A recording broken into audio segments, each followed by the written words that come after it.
and I'll call you when it's time to talk. Okay, so music. All right, we are live. Welcome, welcome, welcome, everyone, as you all come in. I'm so excited for tonight. I'm like a little kid in a candy store. Come on in. So excited to have you all join us for Where Do I Fit In? Tonight, we're talking about Black marriages. So, as you all come in, please share this broadcast and let everyone know that we are on. All right. Welcome, welcome, welcome.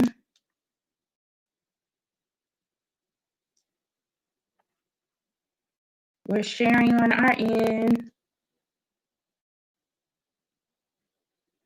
Hey, Marty, how are you? Thanks for joining us tonight. Wow, y'all came in here quick. Hey, y'all, how y'all doing? Let us know where you're from. Happy Monday. It is August 24th, and I'm so excited to have you all join us again for another Where Do I Fit In? And I have men on the panel tonight. What? Because we've been representing for the ladies for the last 2 months, but I have some men. I have some testosterone on the panel tonight. So definitely, as you all come in, please share this broadcast. We are so excited to get started. I don't want to delay the time as you all come in. Don't forget to share this broadcast and use the hashtag Where Do I Fit In. And for all of those people that are coming in and you don't know who I am, my name is Victoria Hicks, and I am the host of Where Do I Fit In, as well as the CEO of the Victoria Hicks brand. And here at the Victoria Hicks brand, I curate spaces for Black women to know their purpose, to operate in purpose, and to live on purpose. And so I am excited to have you all join me tonight because we are furthering the conversation about intersectionality, the good, the bad, and the ugly of being a Black and female in America. And a part of us having that intersection is that sometimes, as Black women, we marry Black men, and there's an intersection there of being a married woman. And that's a totally different life. And so tonight, we are on here with the purpose of uplifting Black marriages. And so as you all come in, hey, Tracy. Tracy says, hey, married folk. Hey, Ava, welcome to Where Do I Fit In? So I want to jump right in because we have a lot to talk about, and I want to make sure we get to everything tonight. So the purpose for tonight's conversation, again, is to further the conversation of intersectionality. And tonight, specifically, we're going to be exploring Black marriages. And so every time I have these forums, I like to do research and I like to understand what is the state of what's going on. And before I say that, I'm joined by my hubby tonight. You see this chocolate man next to me? He came on in. Yeah, y'all give it up for Johnny. Y'all tell Johnny hi and give him some love. But when I think about Black marriages, the United States shows striking racial and ethnic differences in marriage patterns compared to both white and Hispanic women. Black women marry later in life, are less likely to marry at all, and have higher rates of marital instability. In other words, they divorce easier. Marriage has been a declining institution among all Americans, and this decline is even more evident in the Black community. Only 29% of African Americans are married, compared to 48% of all other Americans. Our community, unfortunately, has a major disadvantage compared to others. And this lets us know that Black marriages are struggling to even begin as well as stay together. And so I believe that this stems from the trauma we've experienced during slavery when our Black ancestors were enslaved. Black families were torn apart still has this residue on our community today. And so it is very important for us to continue having conversations about, number one, the importance of the Black family.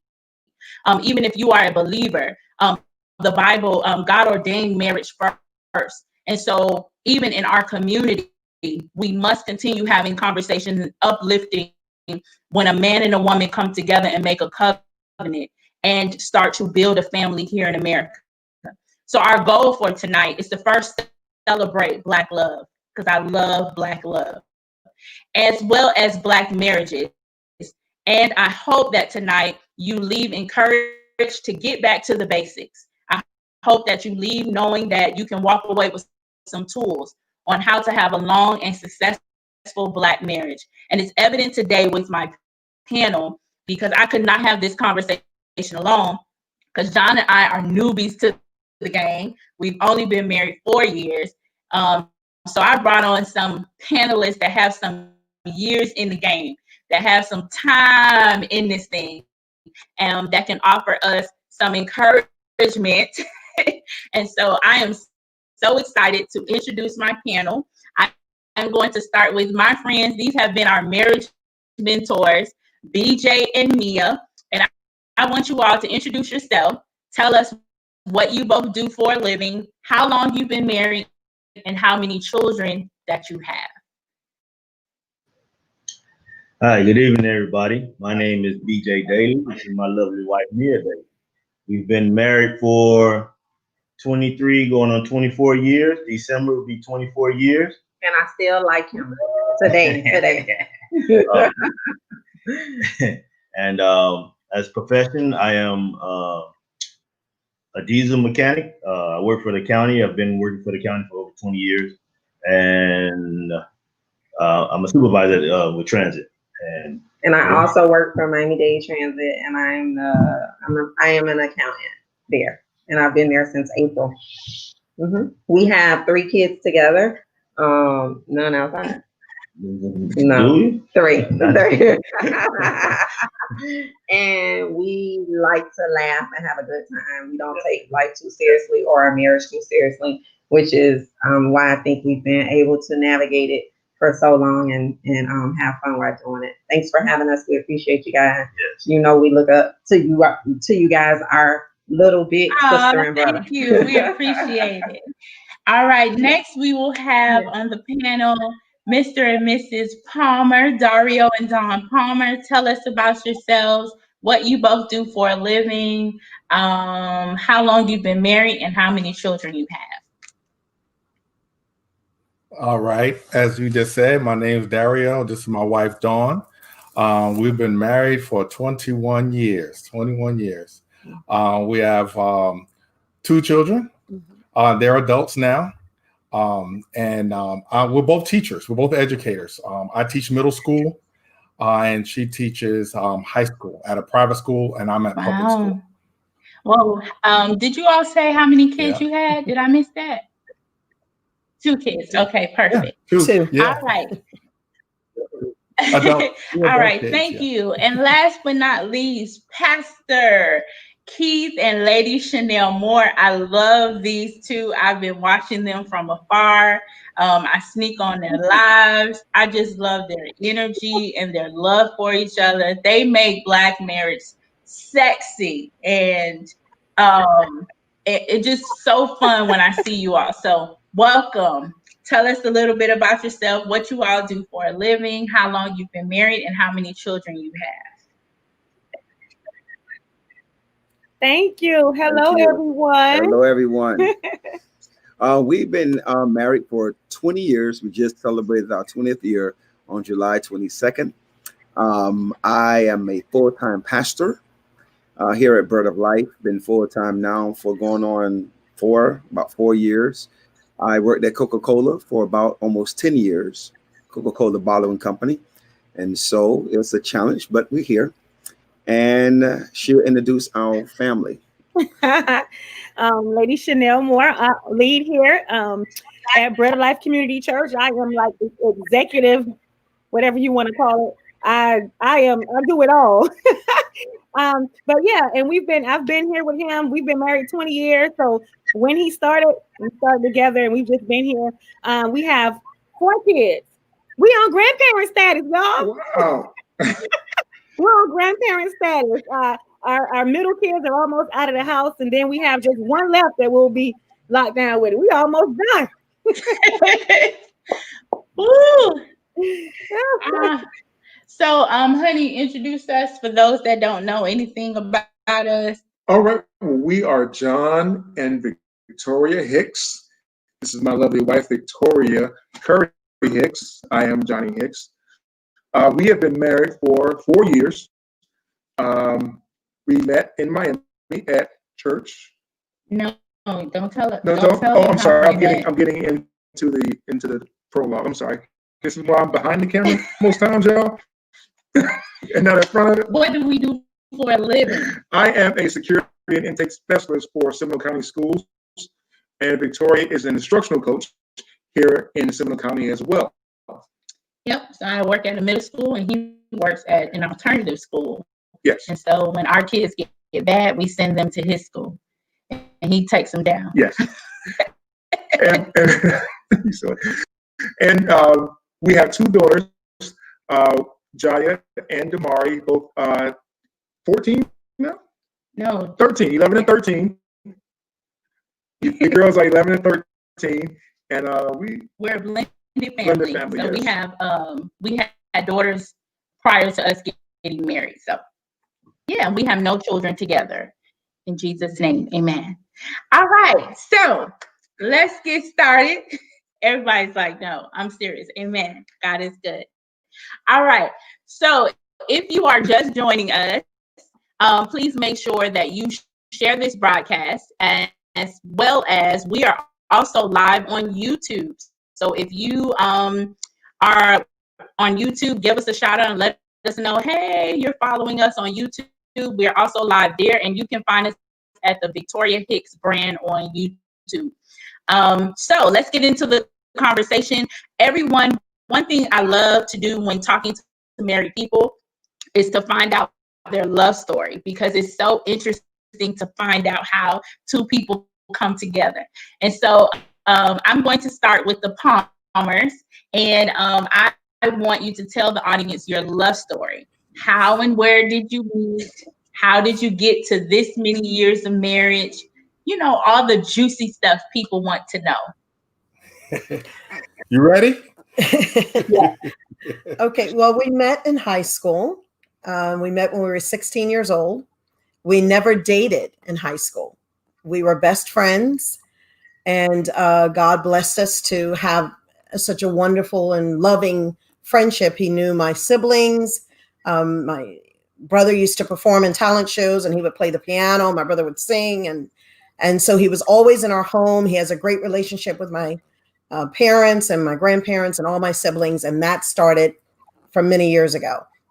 And after we both went off for college, you know, when I came home on one of my breaks, I decided to, you know, enter into a relationship that took me into a marriage. So this is my second marriage. And but God blessed me. That marriage didn't last. It only lasted for about 3 years. A wonderful product of that was my daughter. So we are a blended family as well. And Dario and I dated for 8 years after that divorce. We dated 8 years. And in that time period, my daughter was able to have a beautiful relationship with him. And that transition, moving from friends into dating and then into marriage, was a very easy transition because I could trust him with my heart. And as a friend, he was never fraudulent. He was never fake. He saw me. He always saw me. And so that I forever am grateful, because at times I grew up in a big family and I'm a preacher's kid. And there are times when you really feel invisible. And so I'm grateful to have always been seen and loved by him, even as a friend. And that friendship, I think, has solidified our marriage. You know, when things are going great, he's the first person I want to tell. When things are horrible, he's the first person I want to tell. And he's always there. He's always there. So I'm so grateful. So very grateful. And I still see Aw. it. Aw, that is beautiful. I love that. I just think one of the best components about marriage is friendship. I Yeah. think that is the best part of it, that you literally have a friend at all times with you. So that is beautiful. Thank you. All right. So the dailies, tell us your, oh, and I love the part when you say that he saw you. Yeah. Man. Ugh, Yeah. Please see me. that is good because one of the things that I get from married people that I talk to that been married numbers of years or just got married is that they sometimes feel like their partner doesn't see them, doesn't value them, doesn't understand them. And so that's good that you said that he always saw you. All right now. All right. Dailies, what is your love story? Well, our love story is it's kind of funny, but I'll let Mia tell it. She tell it better. You saw how he did that? He deflected to me so fast. I didn't want to go after the Palmers. They had a nice love story. I was kind of raunchy. You know, we met on the hill, FAMU, go FAMU. Oh, fam. 1993, we had a mutual friend who was my best friend since ninth grade, and she saw him on the patch, and she went over and spoke to him, and she gave him a hug, and then he turned to me and asked me for a hug, and I was like, dude, I don't know you, I ain't hugging, and he's like, all I wanted to do was feel on your butt, and that was it. He had me. Well, what he did was he made me laugh. So, and he's been making me laugh ever since then. Even through all our trials, we've been laughing. So we've been married. It'll be 24 years this year, and I don't want to go off topic. So if I'm going too far, just tell me. And we definitely come across a lot of trials. But our good days have outweighed our bad days, definitely. And we feel that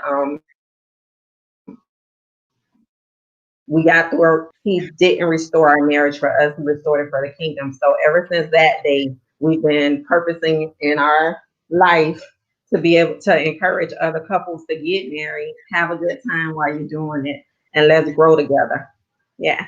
So I wish our story was so nice. Did I tell it right? You told it right. Okay. Nice. That is nice. Y'all met at college and he liked what he saw. So can't get no better And than we were that. 18 and 19. So yeah, so we've been right 27 years now. 27 years. Wow. Yeah. Wow. A whole lifetime. Whew. All right. So Pastor Keith and Lady Chanel, what is you all's love story? Well, if you thought that was raunchy, my God, I guess we went from beautiful to raunchy to wretched. So I was 18. I was 18 and he was 21. And one day I was coming home from work at Publix.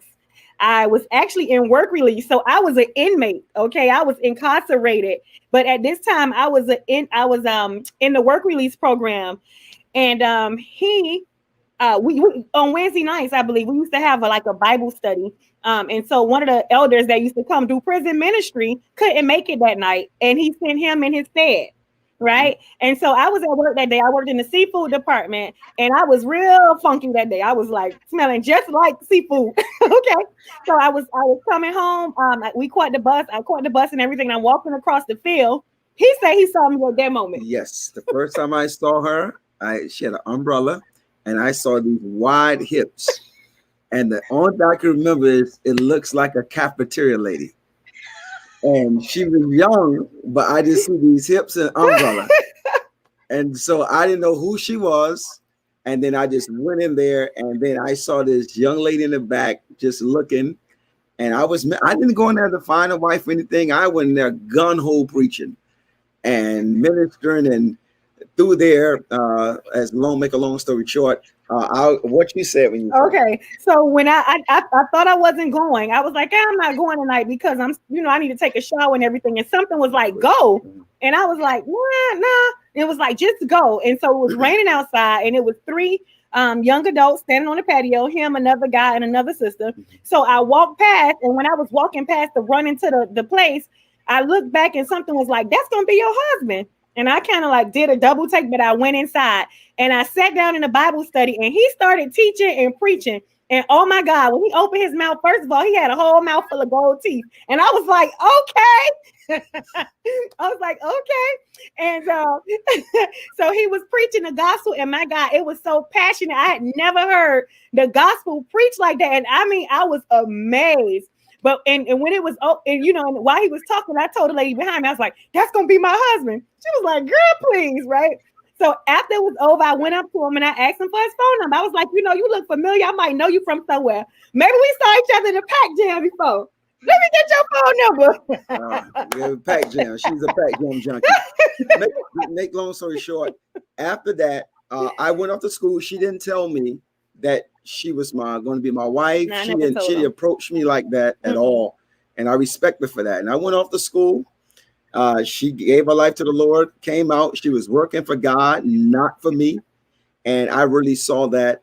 And I prayed one day and I said, Lord, I wanted a wife. And the Lord led me to her. And not only the Lord, but I saw something in her. I saw strength. I saw leadership. Because I grew up around church girls, so I understood that. I wanted somebody that was sincere. Authentic, right? Not so much churchy, but somebody that can do life outside of the pulpit or preaching for me. And so God blessed us, and we got married. And her friends that didn't. Yeah, the ladies that were there, because I was the youngest one. Those ladies was there. When 3 years later, I called, I was like, come to the wedding, I'm getting married. They was like, what? And all of them was right there. So it was amazing. And it was that's how we met. And it was 3 years later that we got married. And it was 3 years later we got married. So the prisoner became the preacher's wife. That's the name of my book, from the prisoner to the preacher's wife. I love that. That is amazing. I really do love that. I did not know that story. I just be watching y'all from afar. Y'all so fly. And that is amazing. Wow, that's beautiful. So let's get started. Should we tell ours? I think everyone knows. Yeah, everyone knows. We met at church. Go figure.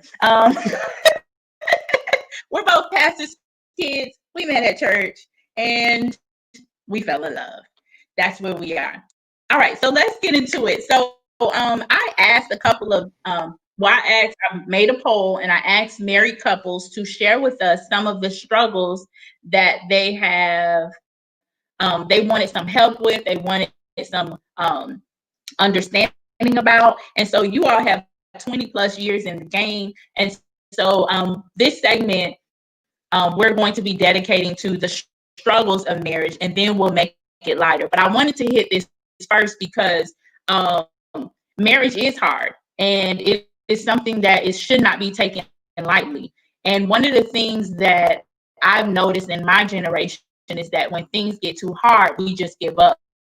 And so what I wanted to talk about is not just the struggles, but the fact that y'all have gone through them and y'all are still standing, and that it is possible that you can go through a struggle, learn from it, and come out on the other side. And we're not talking about somebody beating you upside the head or anything like that. We're just talking about everyday struggles that married couples go through, because you are going to go through them. So my first question is, what has been the most difficult thing? If you can choose one thing, I know it's a lot, but one thing, what has been the most difficult thing y'all have had to overcome in your marriage? That one thing that you think really defines what your marriage has been through. I'm going to start with the Moores this time. All right. I would say the one thing that we had to overcome, I don't know if you would say the same, but the biggest challenge that we've had to overcome and learn how to deal with was navigating church while being married.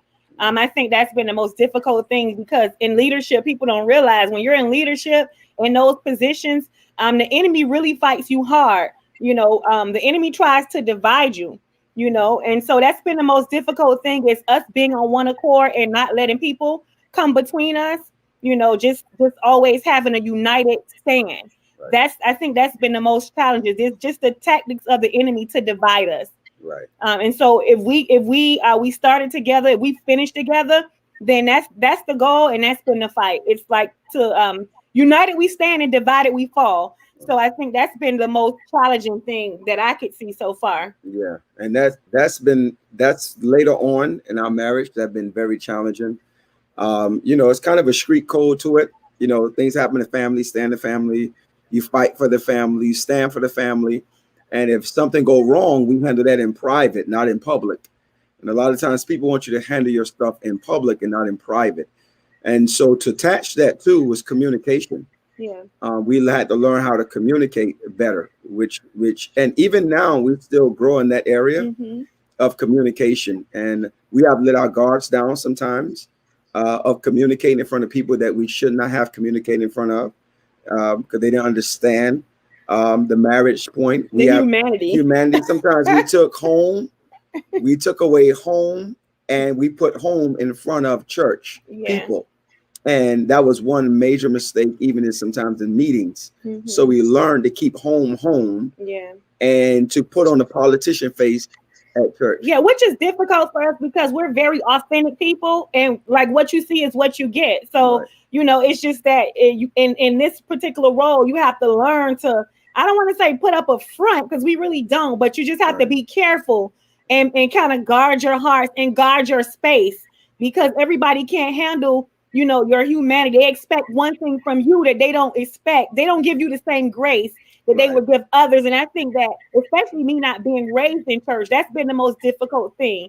And so I would say just that's true. Us standing together and standing being together united. And united with communication. Yeah. That's really good. I know that's something that me and John have had to deal with kind of being in the public eye in church. And when we first, our whole dating and everyone knew and us getting married. And I think a lot of people don't understand why we left. But one of the reasons why I know, looking back now, because I don't think we understood why we left. But now that we look back at it, I'm so grateful for this time that we have, because we got to be a couple. And it wasn't just we were a couple in front of all the people at New Birth. We were a couple, just John and I, and we learned each other. And so I'm so appreciative of that. And as pastors, y'all don't really get to just turn that off and just be Chanel and Keith. So that's real big. Mia and BJ, one thing that you say is your biggest struggle in marriage. Well, our biggest struggle that we went through was our rough patch that we kind of started falling apart, how can I say it? I think we put the marriage second. Right. So we had our work responsibilities, our church responsibilities, our children, and we end up giving our relationship our last, which ended up being very little because you're exhausted by the end of the week after you've done everything for everyone else and everything else. And our marriage was not on the forefront. So we grew apart. We weren't connected as a couple. Yes, we were in the house, but we were more like roommates in a partnership, making sure the kids got where they needed to be, making sure we got to work, making sure groceries was in the house. But we had lost that connection as a couple. And what we had to learn when we were restored was that our relationship needed to come first. That this bond needed to be strong before we went before anyone else. And that he shouldn't get the tired Mia, the exhausted Mia, the frustrated Mia. She shouldn't get the same. She shouldn't get the frustrated BJ, the grumpy BJ, the tired, and so on. So that was the roughest part of our relationship, was learning to put our marriage first, learning to make sure that we were nurturing our bond. Everything else that we've gone through has been a piece of cake when this bond is tight, because we stand together as a united front. But when we are broken and we are weak and we are bickering and we are not getting along, then the enemy has a chance to poke holes in it. So, I mean, and we've seen some other tough things, but nothing was as hard as when we felt disconnected as a couple. And no, we never left the house. We never were sleeping on couches, but we had lost that connection. It wasn't there. And people will be like, what do you mean you fell out of love? Yeah, because I didn't feel that then. I felt we were going through routines. And we are grateful that God restored that. And that is our mission now, to try to make other couples understand that anything you don't feed will die, including your bond. So that was the roughest part of our relationship. And how I long think did that everything last? else is going to be. It How was long about did 5 that years, right? last? 5. No, that rough patch, I think that rough patch lasts for about 2 years. I want to say 5, but No, it was at the 5th year. It was at the 5th year when we had to really deal with it. Yeah. But before then, I think it started maybe 2 years prior. And I found myself in a depressed state where I didn't want to come home. Now all I want to do is be here, and I want to be with him, and I want to be talking with him and laughing with him. And I tell everybody I like him again. People be like, what do you mean like him? Well, I love all children of God, but I like being around him. I like spending time with him. And the only way that is able to occur is if we put time in nurturing our bond. Yes. So we hope we never hit a patch like that again, because we're always trying to make sure we keep our marriage at the forefront. Everyone else can get what's next, but this marriage, I love that. And I love that, because I asked how long did it last, because I think some people underestimate that sometimes you can go through, years of it not looking right, feeling right, and still make it on the other side. Right. Well, one thing that was brought to my attention was when my sister told me, and that's why I'm grateful for people that don't just tell you what you want to hear. She said, I'm so tired of hearing you complain. Either you're going to shit or get off the pot. You fix it or walk away. But I'm tired. She's like, you're young. You have no reason to be miserable. So y'all need to figure that out. And I appreciate her transparency and her honesty. I ain't like it when she said it, because I just want to go vent. Why I can't come complain about him, And she's like, I'm tired of that. Do something about it or leave. And we did something about it. So. Well, that's good. I love that. All right. The Palmers, one thing that you can say has been the most difficult thing you all have been through. Okay, I would probably say the biggest thing was probably intimacy and understanding the importance of it. In the beginning, it's, it's good, everything is great, and everybody's having a good time. And then after the birth of my son, my desire for it decreased. It wasn't because it wasn't good, and it wasn't because I was not able to have an orgasm. It was simply because I allowed other things to get in the way. If I had papers to grade, I graded papers. If I had diapers to change, laundry to do, all of those things, I would put that ahead of that intimacy time. It was a situation where you start giving excuses as to why you can't, go to bed, or you can't be in bed at this particular time or whatever. And there were also moments when I would say, well, I'll take care of you. I don't need anything.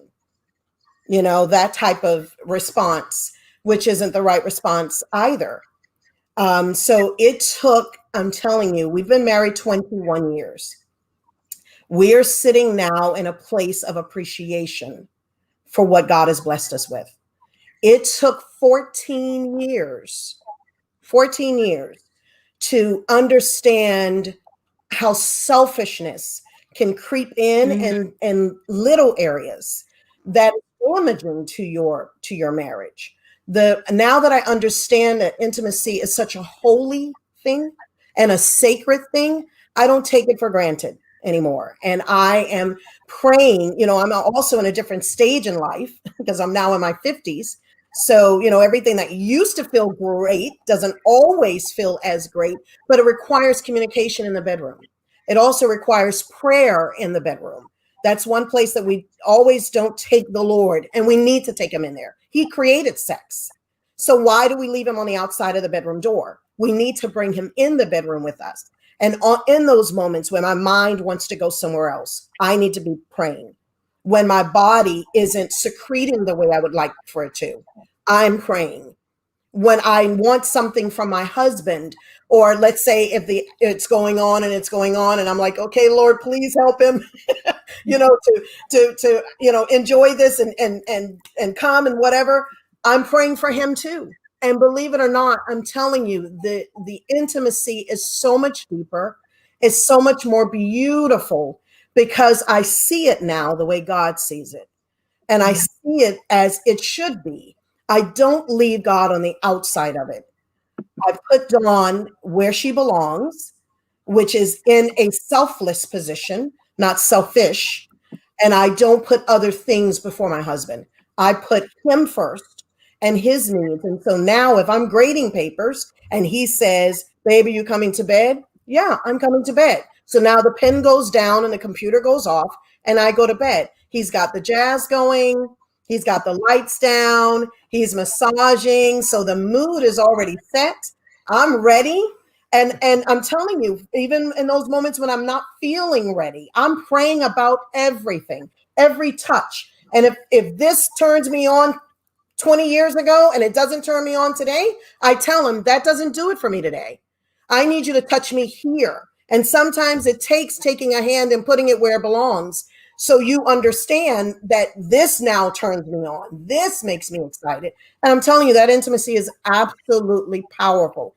It's beautiful. We're both coming out satisfied, happy, but that took time because we often leave the Lord out of the bedroom. And now that he is present, it's perfect.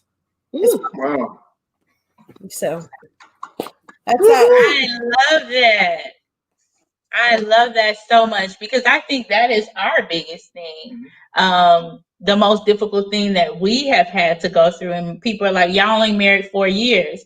But being a church girl and told not to do it, and then I had a child out of wedlock, and then there's so much shame, and then coming into a marriage, having to change the way that I think about sex has been difficult for me. John is fine. He like, child, please. But for me, it's such a mental thing that I don't think that a lot of people understand. And so when you said that I resonated with that so much because I literally now have to take the Lord into the bedroom. And I know it sounds crazy. And Black preachers used to always say, you're not going to have sex to Kirk Franklin and all that. No, you don't do that. But in your head, you got to, for me, I've had to tear down those walls of the goody two shoes and don't have sex before marriage and make sure you keep it holy and da-da-da-da-da. And then now you're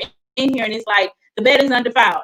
Okay, what does that mean? Because for 2 years, I was trying not to keep him on me. And then now, all of a sudden, he's here. And I'm like, what do I do with that?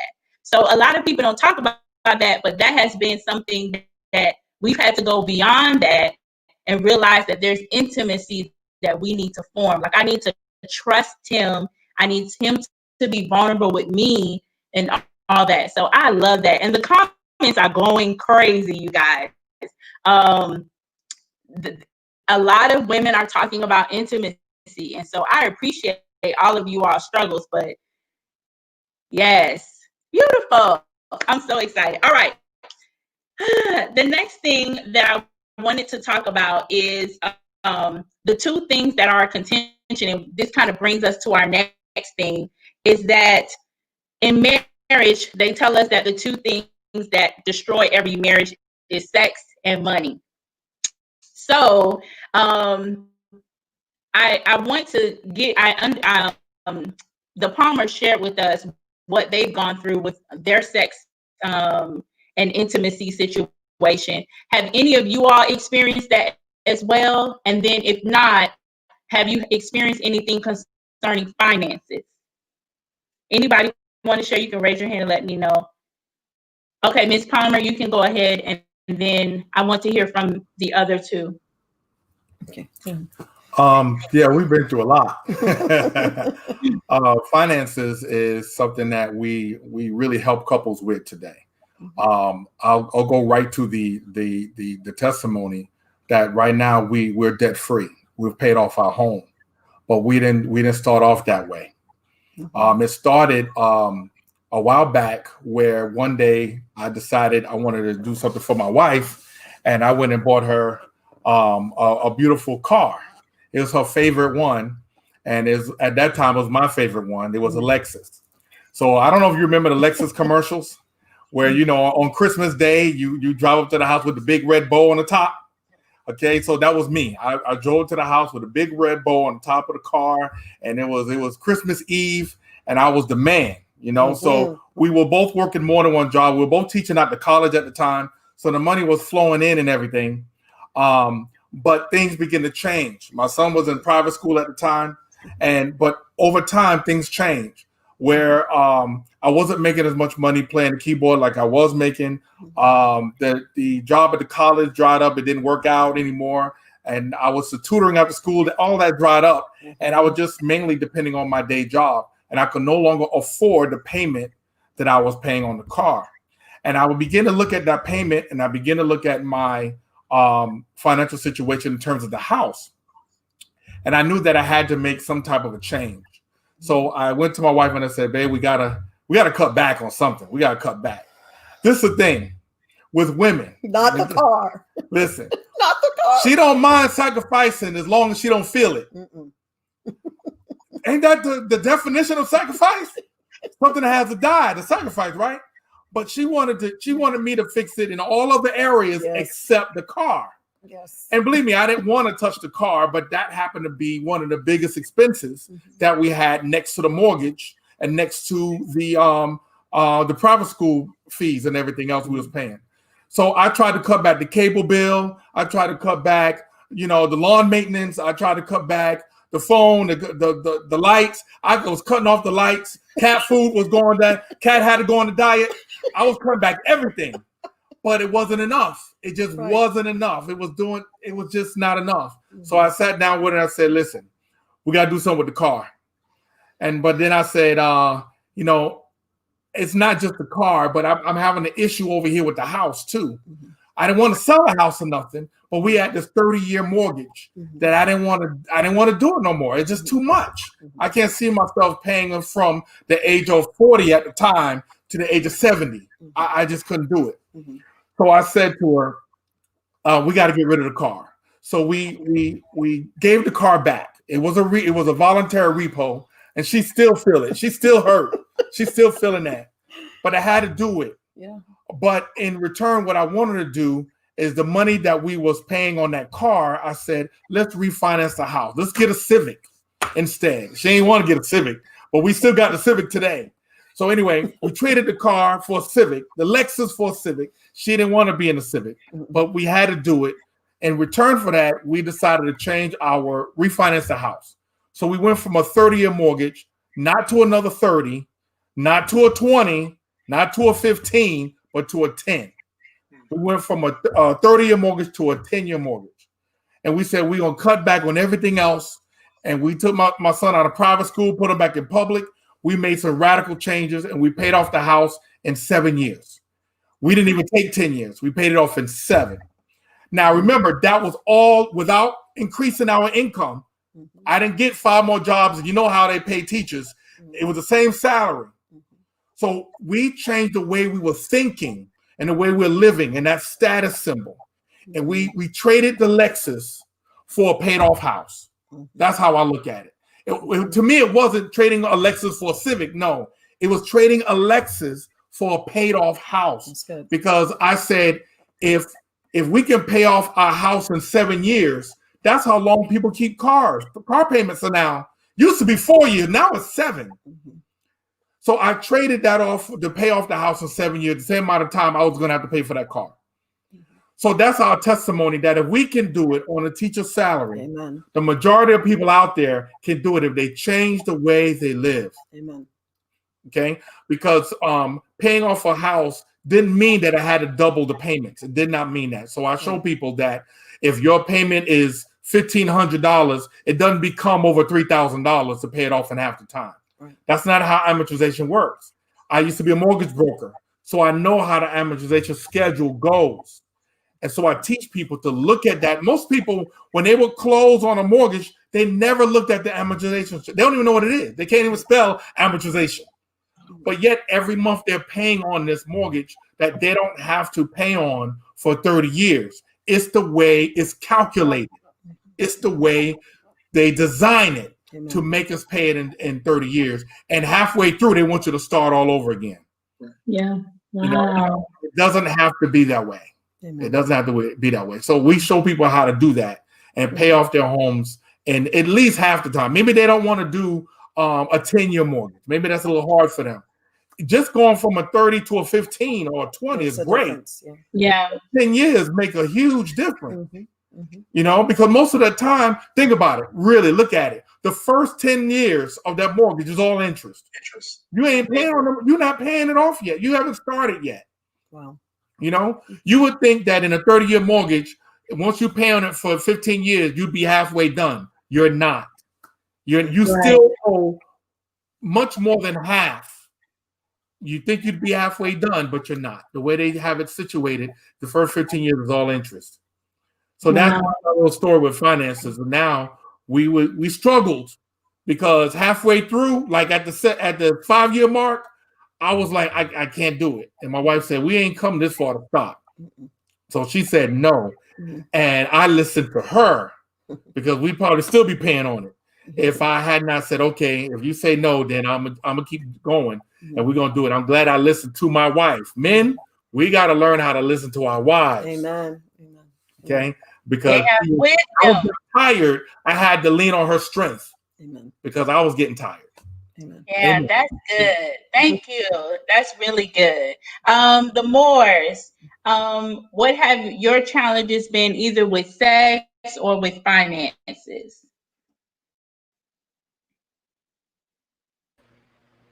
Well, I can say I'll deal with sex first. The struggle with sex was not so much, it was dealing with selfishness.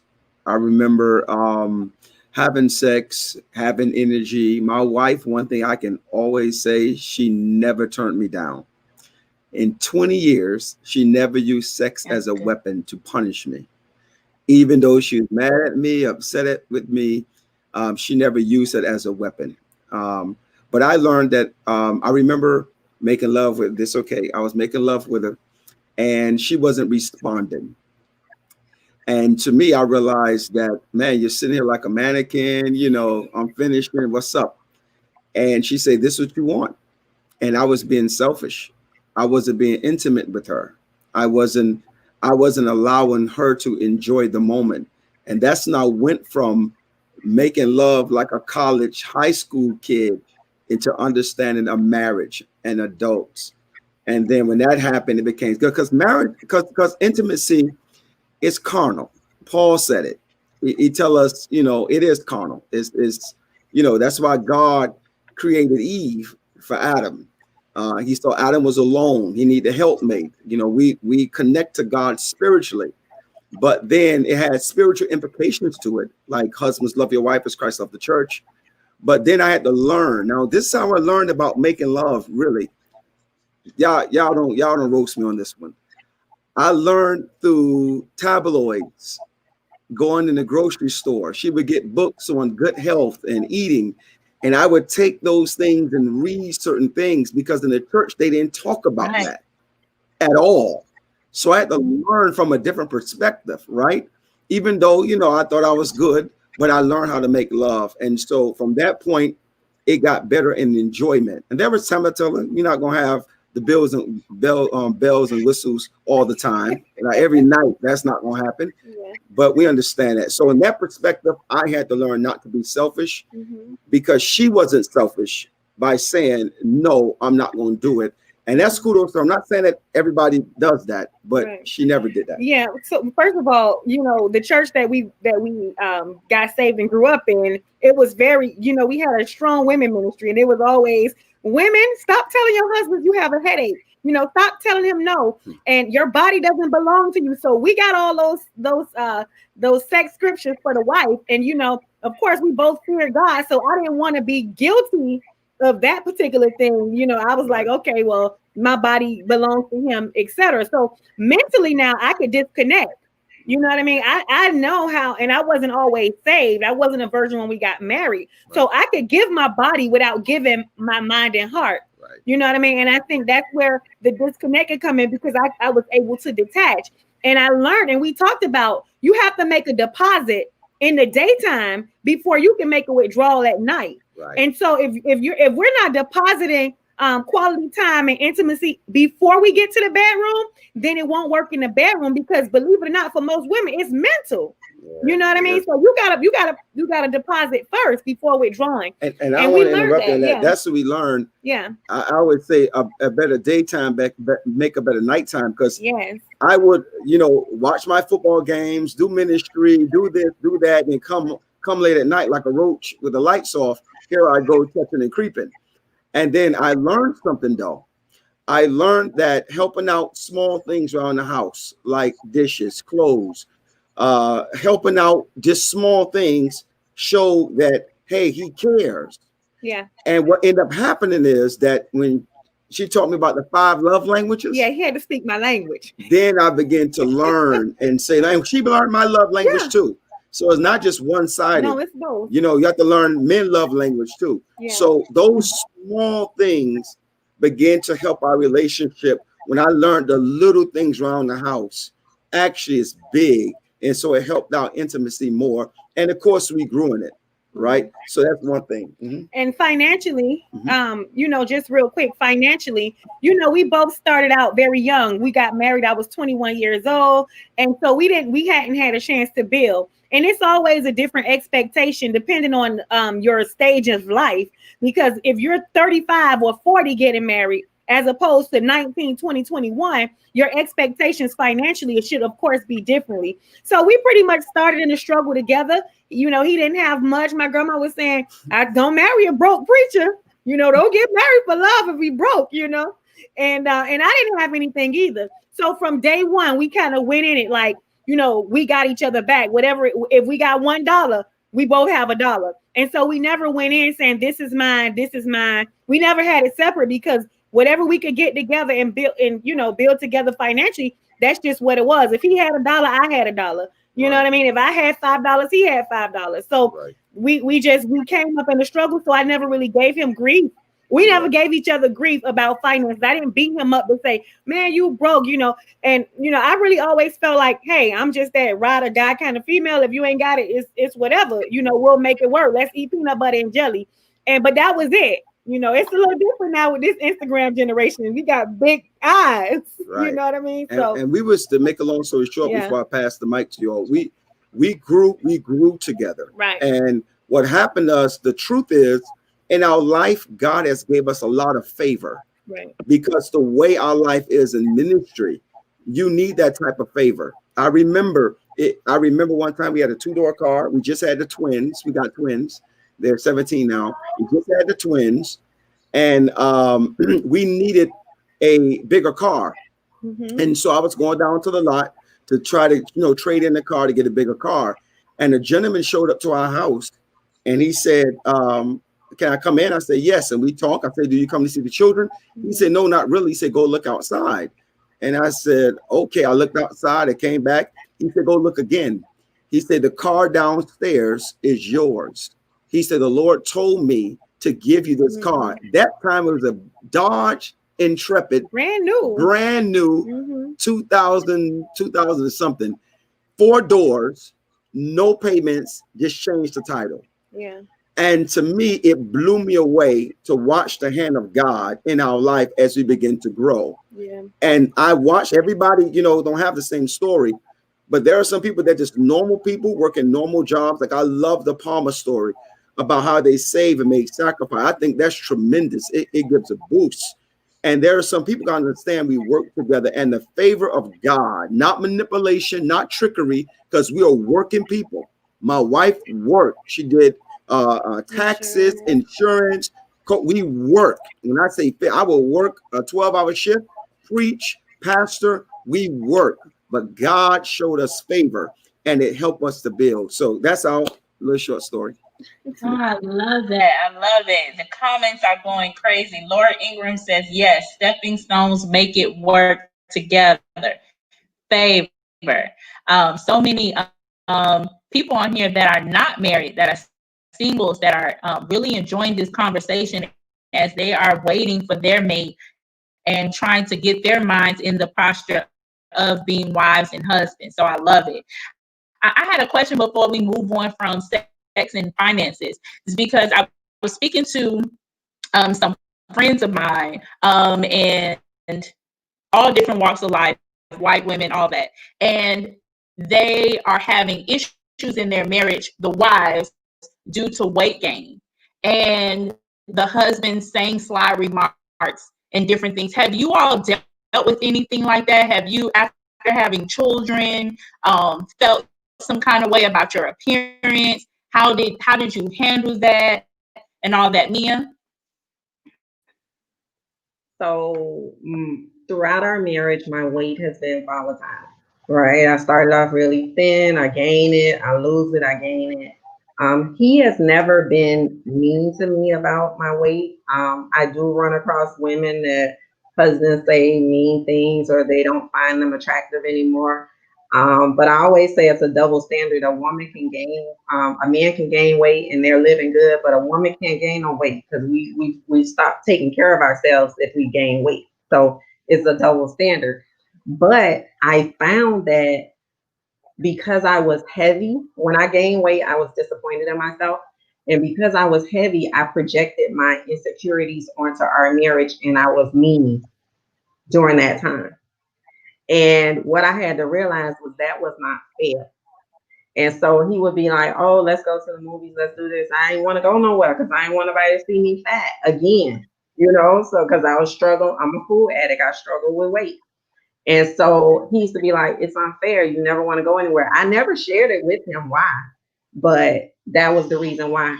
It also impacted my desire to have sex because I didn't feel sexy when I was heavier, And also, like even with lingerie and how I carried myself around the house, I always thought that, because you're a big girl, you shouldn't be putting on that or you're not going to look good in that. And it wasn't until I started to love me, fat or thin, that I could love him differently. And it was unfair that I was projecting that onto our marriage. I was mean. And he was very patient with me. But I didn't realize that until later. So I grew when I evolved, and I know now. But talking a bit more about sex in the marriage, because it wasn't until I think so first of all, I'm not as nice as Lady Chanel. God's still dealing with me. Listen, some men need sex. Some men can have sex to resolve a problem. I need my problem resolved before we have sex. God is still working on me. I'm just going to be transparent, okay? Like I say, no, I'm not feeling it. You don't want me to just lay there, okay? You're going to feel like Miss Seeley and Mr. on Color Purple if I just lay here, okay? So I'm just saying, God, now listen, I'm not going to tell no lie. I want the people to be delivered, okay? So for y'all wives out there that say no, like listen, Lady Chanel's on different level. She on different level than me. Okay, God's working on me. But it wasn't until probably year 15 that I felt comfortable wearing lingerie. And I should have been the one wearing it, not the girl on the stripper pole, not the single folk. Why I'm not wearing it? Because my confidence wasn't there. But now I put on my little slip in what I want to slip in. And one thing I applaud about you, Victoria. I don't care what size you come in, fabulous. Okay, sexy and feeling it, confident, walking in the room, and I love that. So I always encourage wives now. I don't care what you look like. Girl, they got so many big girl clothes now, and they fabulous. They not just Lane Bryant. They got a lot of sexy lingerie. And just a little tip, what I've done recently, because we're constantly changing and evolving, I'll send him websites and tell him to pick an outfit he want to see me in. Now, we've been together 27 years, and I just got here, okay? And he'll send me back stuff, and I'll be like, oh, I ain't know he likes stuff like that, you know? So, and then I'll order it, and I'll put the full makeup and the high heels and my love, and I'll tell him to get your phone, these your pictures. So you won't go looking through the internet and nobody else but me because they own your phone, okay? So but it took time for me to get that confidence. So right now I'm okay that I love the skin I'm in. Right now I've gained weight again.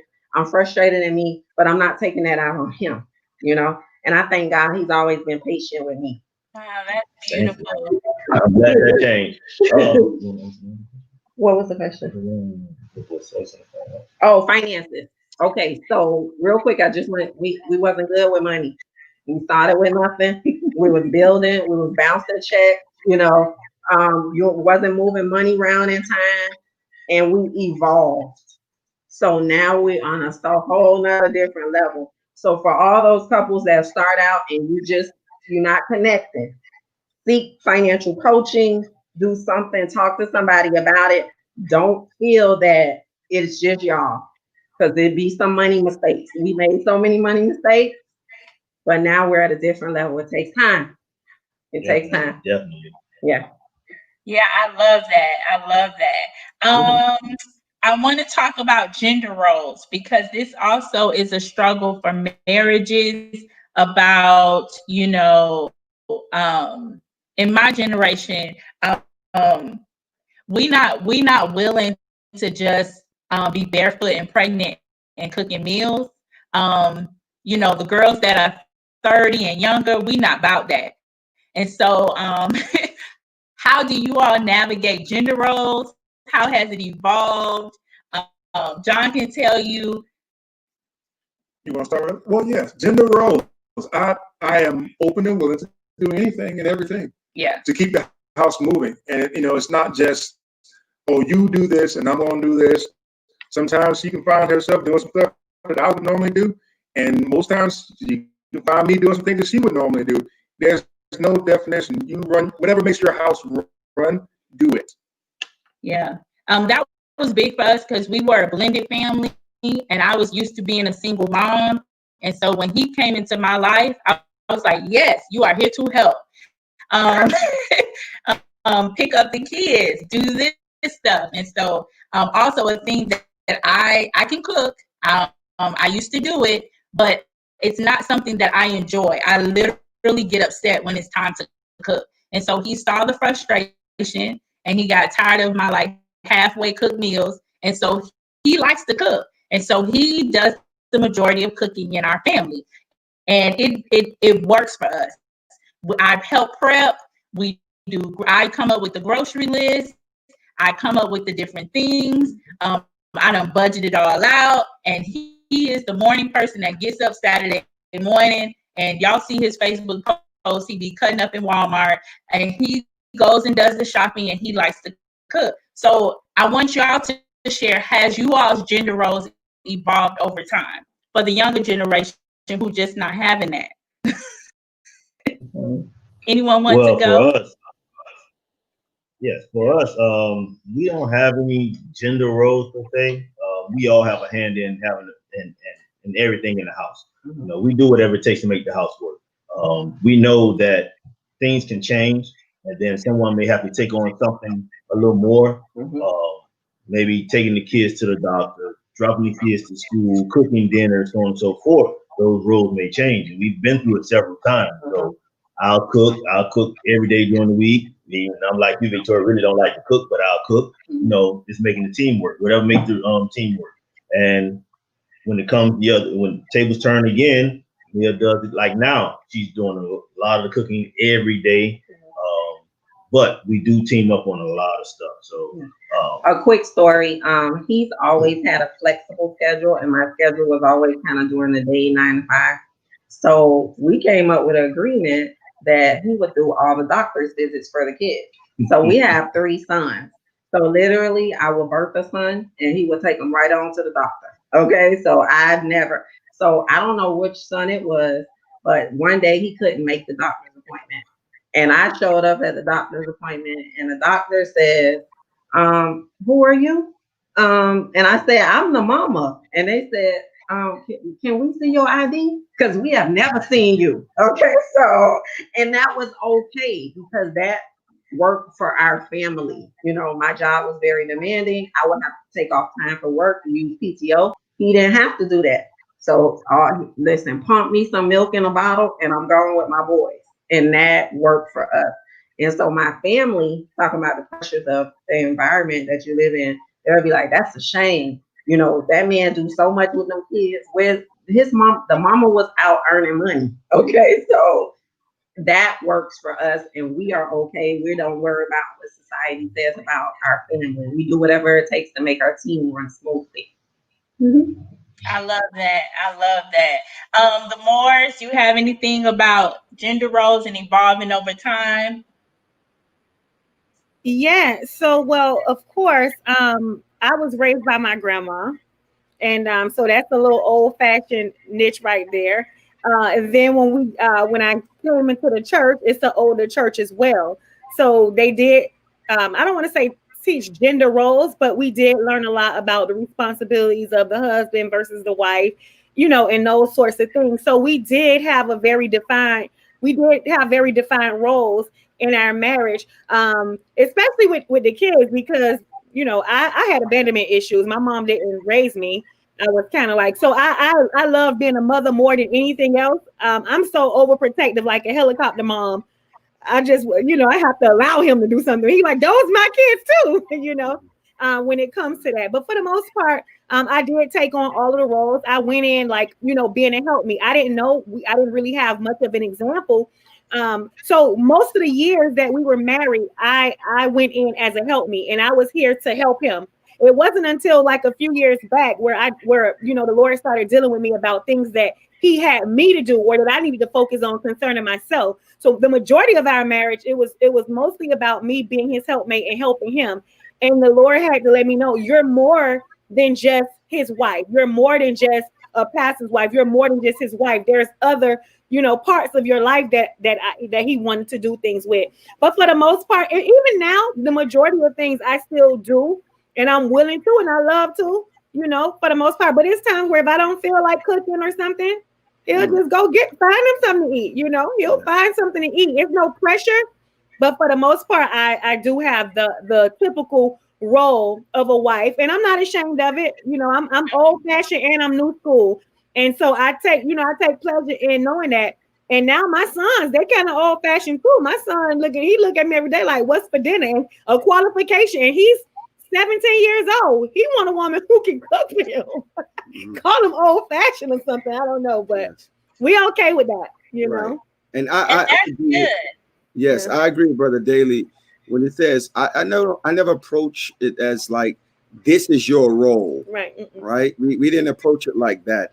But I think the church have gotten away, and not only the church. I mentioned the church, I'm not just talking about the building, the people of God have gotten away from a biblical understanding of marriage. We have brought a worldly mentality, a salon or barbershop mentality into the marriage.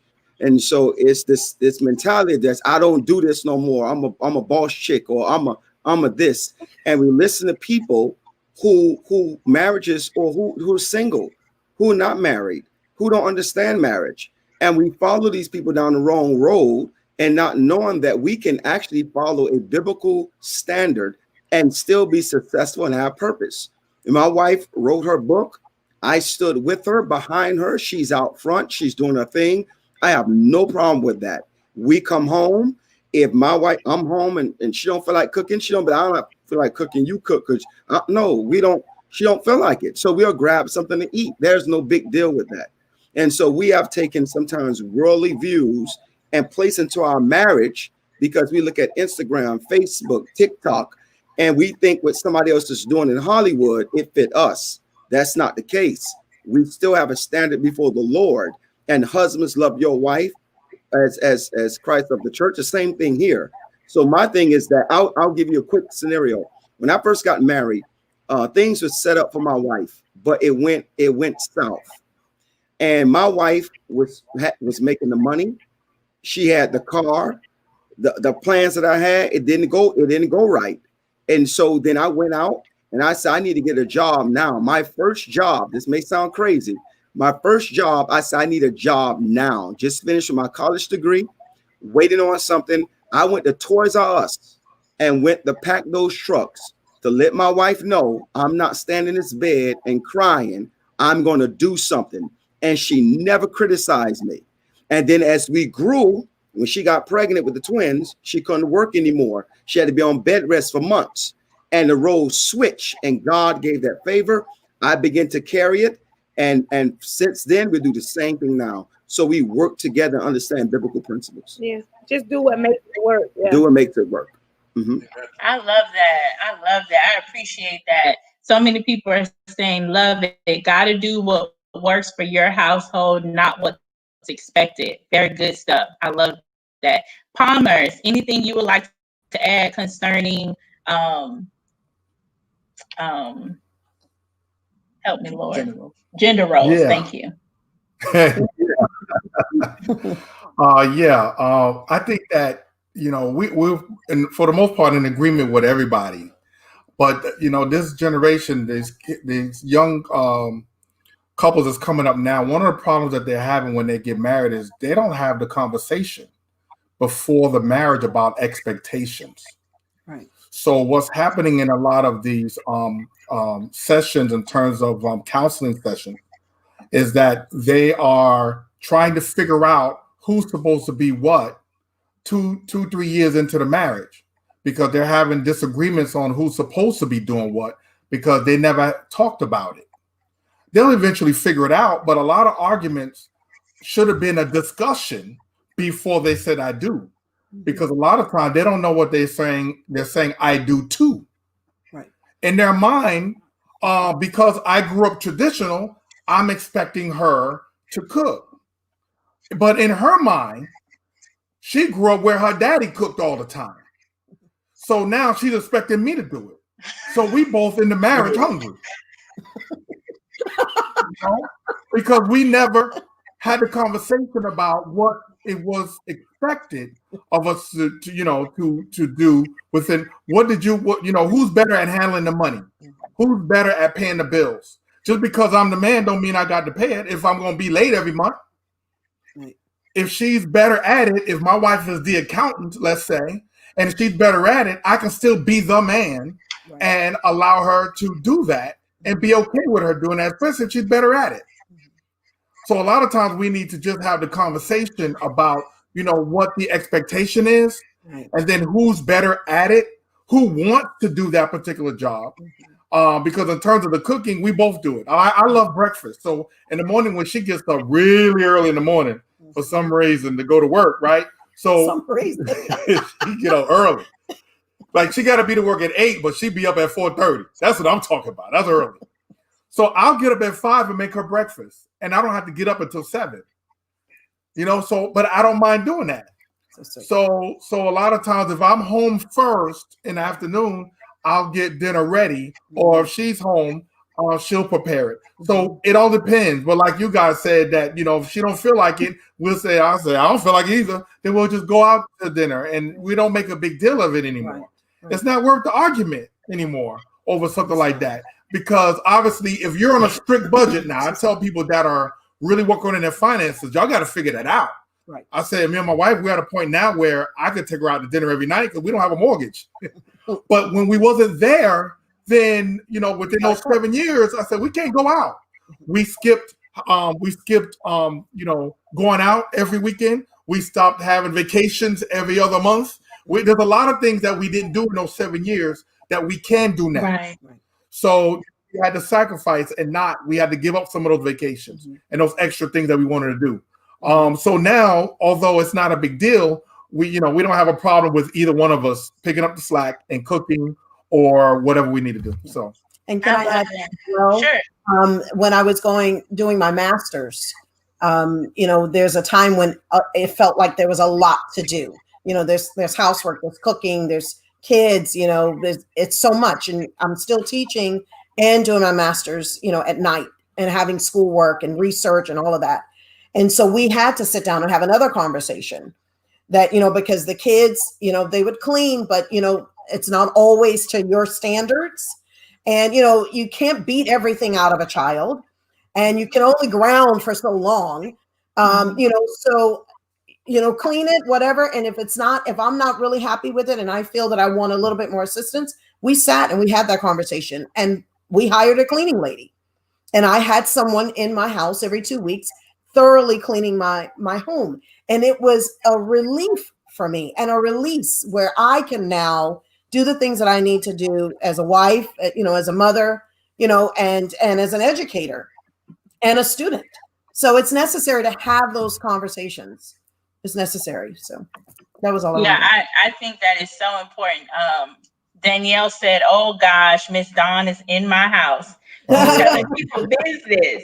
Yeah, I think that's so important because there are times, and I mentioned John cooks, but there are times where I have to do it. He has rehearsals and things of that nature. He was working at night during the summer, so I didn't have a choice. I had to do what I had to do. So it's important for those younger married couples to know, like, marriage is, you got to learn how to pivot. You got to learn how to adapt. It's no one set thing. So the next part is I wanted a segment just for the singles, and I wanted you all to talk to the singles. And so the first thing I wanted you all to share is for the singles who are watching. So singles, get your pen and your paper. This is wisdom that some people charge you thousands of dollars for, and this can help save you some years of heartache. What should singles really focus on when they are looking for a mate? Because I think this whole dating world is crazy right now. And I'm thankful that I'm not in it because it's a whole bunch of foolishness. So for a single woman or a single man, and y'all have 20 plus years in the game, what really should you be looking for in a mate? So we could say pen and paper ready. What should you be looking for in a mate? The Moores, then I'm going to go to the Palmers, and then the Dailies. The Moores. Okay. All right. We've been off the grid for a while. So we have to think. We have been off the single scene. Well, counseling people. I'll let you go first. You want me to go first? Go. Okay, because she needs time to think. Mm-hmm. I think the first thing to look for, my former pastor taught me this, and I just don't want to sound churchy on here tonight, but if my former pastor taught me, he taught me to watch them outside of church. Watch how they treat the waitress, watch how they act in the grocery store line, watch how they treat their parents. That's, we meet people representatives, but we have to really watch how they act before we really approach that strong dating scene. Mm-hmm. Sincerely, the small key things we have to watch. Now, everything may not be perfect, but I think one of the things you have to watch is watch them when they're not thinking you're watching them. And for this day and age, you need to check their social media page. Really run that thing through. Find out some things, ask questions. Because once you're locked into something, you're locked into it, and you want to make sure, and pray. Of course, you have to pray. If you don't pray and ask the Lord, bring it before the God, when he says, acknowledge me in all your ways, he'll direct your path. Mm-hmm. Seek the Lord. Hey, Lord, I need your help. I'm going out I want to find someone. I want to get married. I did it. And I prayed to the Lord. I got counsel, right? Counsel from leadership, counsel of trusted people. Because I think if you got to hide the person that you met, something is wrong. Yeah. Let them meet key people in your life when you're dating someone. If you're sincere about marriage, please let them meet key people that's spiritual in your life so they can know, hey, I'm sensing something. I want to talk with you. Yeah, and they shouldn't be afraid to display you on their social media as well. That's another thing, you know what I mean? Like, don't hide me. Be public with it. But just for looking, I would advise people that's single to really make sure that you know and understand yourself and what you need. You know, so you can present that early on. I think that you should always be authentic and present the real you. Don't give a false representation. Right. Be as authentically yourself as possible, because you need to know, and that person needs to know, can we do this? You don't want to wait. I've met people that got married and said, hey, I feel like I was deceived. That was a whole different person than it was when we was dating. Just be yourself. Let people see. Of course, you put your best foot forward, but let people know the real you. You know what I mean? So it's a lot out there. They got a joke that say dunk them in the pool so you can see what you're getting. Yeah, no, I'm trying to tell you. See what you're getting. But honestly, I would just say take time to know yourself, know what you need so you can communicate that effectively. And then you can know what you want and what you need, so you know exactly what you're looking for and you know what you need. Yeah, I love that. Be authentic, because that is a major thing. Because once you say I do and then you realize that they a little crazy, it's a little too late. The Palmers, what should singles be looking for? Characteristics that they should be looking for in their mate. Okay, just as Pastor and Lady Chanel mentioned, you need to see the person in every season. You need to have enough time dating that you know who this person is. Of course, you learn more things once you start to live together, because not everything is going to be revealed. However, if I've seen you when you are sad, I can see how low that sadness goes. If I've seen you when you're excited, I know to what extreme your happiness goes. Do you have to have 10 bottles of champagne to even be happy? You want to know where these people's emotions lie. Does it lie in a bottle? Does it lie in a drug or some illegal substance? Where does your happiness lie? If you are a person that attends church, and I'm saying attend, because everyone that attends is not someone that's truly walking with the Lord. So know who you're with. Watch that person worship. Watch that person praise. Watch that person pray. Watch that person live out the word, not just read it, but live it out. And the great thing is, because we've known each other so long, and we were both in church. I'm a preacher's kid. His parents, his father was an elder in the church. His mother was a missionary.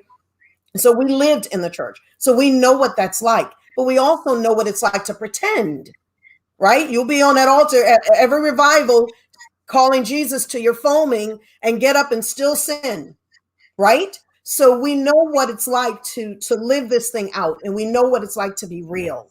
So what I'm so grateful for, again, is having that foundation of a friendship. We got to be real with each other. We got to be authentic. He was, friendly with my family members. So he saw me in rollers. He saw me with a mask on my face. He saw me when my weight was up and when my weight was down. He saw all of those things when I was sad. He was even there, after my divorce, and he would come by my mom's house and see me and bring diapers for my daughter, just as a friend. We weren't even dating. He would just come by and sit as a friend and just talk. And for hours, just talk, as we've always done, because he cares and because he sees. And that was what was so powerful. If you don't spend enough time with somebody, you'll never see them. You'll never know them. You won't even understand that they even need to be heard. There's so many people that we coach where the respect is so minimal, where it's constant bickering and nobody's heard. And no one even is bold enough to say, I have a voice too. In my first marriage, I used to say when it ended, I never had a voice until it was too late. But that really wasn't true. The truth was, I had a voice and I didn't use it. That's the truth. I had a voice and I chose not to use it. In this marriage, Again, still having to learn, because when we first came in, now I know I got to use a voice. So now I'm going to use a voice. So then I wanted to use it up here. And because he and I have never had conversations up here, because we never had to as friends, he was like, wait a minute, when you're ready to talk, we'll talk. But I'm not talking here. I'm not arguing here. And so I had to learn that. And so our communication, now that it's a different type of communication, was better. So learn the person, allow them to see you in every season, really get to know who they are, know their family, like the pastor said, and see them with their families. Are they respectful to their mothers? Are they respectful to their fathers? Do they talk down about their family members? You know, how are their interactions with their friends? Do they become someone new when they're with their friends? Does their language change? You know, you don't use profanity with me, but then you go out and you hang out with your friends and you're using, you know, who are you? You should be the same person everywhere you go. And if you're somebody new, you're not real. And it's you need to wait. You truly need to wait. I think that I think that a lot of couples, a lot of people in general, they do more research buying a new car than they do a marriage. Mm-hmm.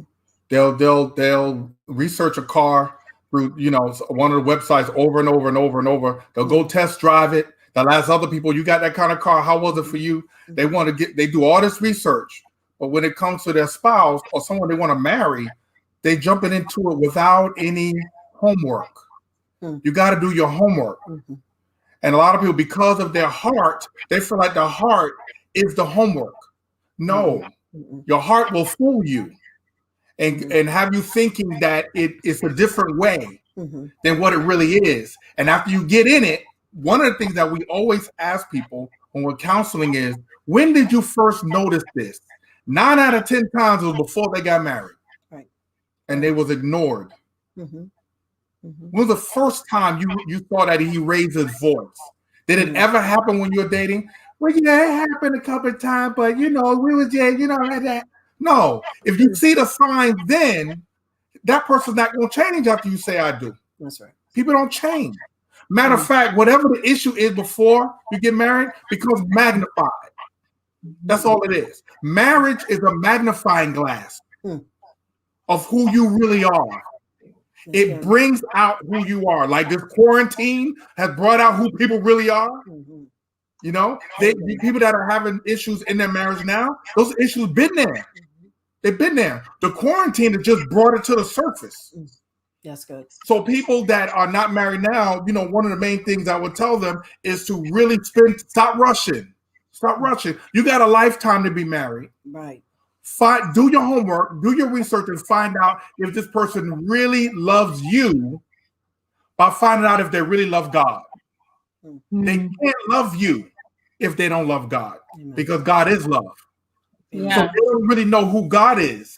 They'll never really know how to love you. Never. So if you see that he go to church sometimes, you see that he only go when you go, and he only goes when he feel like it, he ain't gonna go when y'all get married. He ain't gonna go. That's right. He gonna act like a whole new person. You gonna wonder who this person was. The same person. The same person. Don't even act surprised because that person never changed. You just refuse to see the signs before you got married. And can I add this too? A lot of young ladies are dragging guys down the aisle, kicking and screaming. They just have to be engaged. They just have to get to the altar. And these guys are not ready. They've given them all the signs and they still drag them to the altar anyway and still say, I do. And end up with such a mess because you were dragging him the whole time. Let him go. Let him grow up. Let him get to have a strong walk with the Lord before you walk anywhere with him. Really. And a lot of us too, and you know, and I can speak, you know, openly about this too. A lot of young ladies think that when he said do your homework, that some of that doing your homework means getting in the bed. You know, now I know, listen, the right way is to wait. That is the right way. That is what's preached, and that is what we should uphold, right? And that is what we should teach. I can't be a hypocrite and say that I did. Right. Okay, so I'm not going to be a hypocrite. I'm going to say publicly I didn't. And I enjoyed it. However, I know now teaching what's better is the main reason I don't want people to do too much of that outside of marriage is because it's as if you're auditioning for a leading role. And I was blessed to get it. Everybody won't. So make sure you're doing it the right way. That's Make right. sure you're doing it the right way. Somebody said that sex is not an audition for marriage. Yeah. And that's what people are doing. Yeah. They want to see how things are going to go in the marriage based upon how the sex is before the marriage. And if that was a true indicator, then you wouldn't see 50% divorce rate in the church and in the world. If sex was the answer, that ain't the answer. Right. So they need to find out what it is that God really wants from their marriage. Before you say I do, find out from the creator of the marriage, yes, the architect of the institution. Go back to the designs that he has.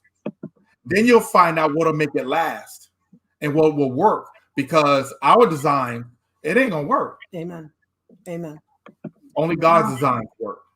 I love that. I love that so much. That is so good. And I thank y'all for y'all transparency. Are we echoing? Oh, okay. Dailies, what can you help the single people with when they should be, what characteristics should they be looking for when trying to find a mate? Okay, so what we wanted to do is give like a list. Okay, so I'm gonna talk to the ladies and BJ's gonna talk to the guys.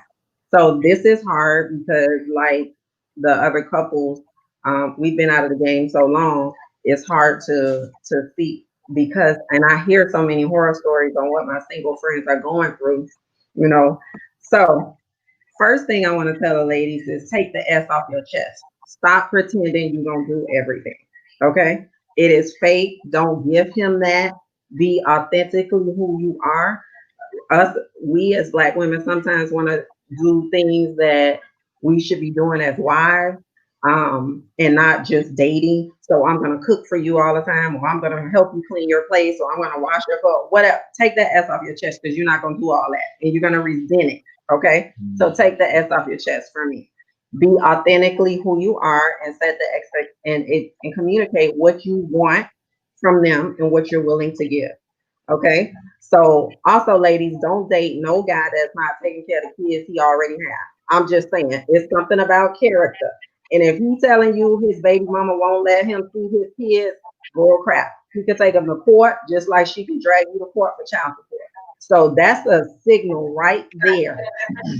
If he's not, when the last time you seen your kid? Oh, I ain't seen him in a year. He's not the one. Y'all not even going in the right direction. Okay, so let him go on. Get rid of the list. I was not BJ type. BJ like high yellow mixed girls. Okay, get rid of the list. He'll say he didn't, but every girl he had was high yellow. Okay, and I'm chocolate. So get rid of the list. Be open to those that are not your type. Okay, your so-called type. Be open to building with someone. Why do they have to come ready-made? You never know where God is gonna take you together if you can just get y'all in the same room on the same page. Me and BJ are building our own empire. It might not be much to others looking on, but it's a lot to us. If you saw this little efficiency we used to live in to where we live now. Okay, so be open to building. Ask tough questions. What's going on with your credit? Okay, how you feel about paying your bills? You know, you ain't got to have a lot of money saved, but how you feel about saving? Because if I'm one that's want to save my little coins and you like, let's spend it all as soon as we get it, we're not on the same page. We're not having the right conversation. Let's talk about sex too, because y'all, from what I understand, when they start dating, they asking for nudes in the first week, and I'm like, wait a minute, a nude? Like, I'm supposed to send you a nude picture? So let's set the expectations. That's not what I'm going to tolerate. But if we open a conversation about sex, what are your sexual preferences? What you into? Okay, if you had sex before, because I want to tell you, I'm not about that life right now. Okay, so let's open that door. let's just be realistic about expectations. We talked about expectations earlier. The Palmers brought that up. People be 3 years into the marriage and you never said that I expect you to cook every day like my wife did, like my mother did. And then you're like, I ain't doing all that because I don't even like to cook. But we put on such front in the beginning, like we were going to be super women, and it wasn't realistic. So now we changed. When we didn't change, we just had this front on. BJ, you want to talk to the guys? Yeah, and guys, first thing, she has to be more than cute. You can't just go after a pretty face and a nice body, because that's not going to get you where you want to be. Usually, your expectations that's going to follow behind that, it's not going to be good ones. And make sure she's willing to contribute to the household, because you're going to be one eventually. And if you all move in together, you want to know that she's going to contribute far as chores, finances, and everything, emotions, friendships, everything. You want to know she's going to be able to contribute to the household as you all become one in that financially. You want to be willing to cook. Now, you don't want to have to go in and cook all the meals because you may be tired and so on and so forth. Just like you wouldn't expect her to cook all the meals. You know, like Mia said, you want to get that expectation when they come in and see, you know, what we're going to do, what basis are we going to set, what rules are we going to set for the household, and so on and so forth, how we're going to handle it. And you want to make sure she's a clean person. You know, some people don't, I hate to say it, some people don't clean, some people don't want to clean. You want to make sure, you know, because you don't want no surprises. When you move in. When you move in, and, you know, just drop by, you know, every so often when you're dating, you know, see how she keep house and everything, so on and so forth. And that way, hopefully it's not a front and you won't get, you know, disappointed, no surprises. One thing for the guys is what I find when me and BJ talk to couples is a lot of guys start off dating and they start paying for everything. And I know the women are not going to like me for this, but it's not realistic. They can't hold down that lifestyle that you want to live where they're going and they paying for all the dinners, all the trips, and you just tucking your money in your pocket. It's not realistic. And even if he can afford it, do you want him to work so hard and you just putting your money on buying on frivolous things? Can he get sick? Like personally, I don't want BJ to have to work 2-3 jobs to hold down our lifestyle. If he can work a regular one and I work a regular one and we hold it down, we're doing good. When we put our money together in one pot, it's more. Okay, when we come together as one. So guys, stop putting up that front like you're gonna pay for everything. Stop it. I've seen so many marriages be destroyed when troubled times come and the wives tell us, oh, well, he started off paying everything. Why he want to stop now? Well, he lost his job or he got sick or something else happened. Why you not stepping up? But a lot of guys, like even me and BJ talk about when he was making this list, he said the girl don't really have to contribute much. I'm like, what? Well, I want all my money back then. Okay, so ain't say much. Ain't say much. But it's not realistic. I think we have more when we build together. When we bring whatever we have together, we have more, and we can be like the Palmers on a debt-free journey. If we say this, what I got, this, what you got, let's be transparent. We don't want to talk about money. We don't want to talk about sex. All the things that are important, we don't even talk about it. You know. So I love that, Mia, especially about men taking on all of the dates. I mean, I believe that the first time we go, yes, the man should do that. But if you all are in a relationship and you're dating, it's unrealistic to believe that that's always going to be the case. Right. And sometimes you ladies don't be so superficial. If he say, hey, I'm in between right now, I'm in between paychecks. Don't make it, oh, he ain't this, he ain't that. No, he's in between paychecks. Use your common sense and don't always jump to, oh, he don't have it. Because you don't want a guy. One thing that I learned about men, especially if they're pursuing you and they like you, they are going to do absolutely everything that they can to make you happy. Yeah, I'm talking about a guy that really likes you. I ain't talking about these dodo heads. I'm talking about somebody that really likes you.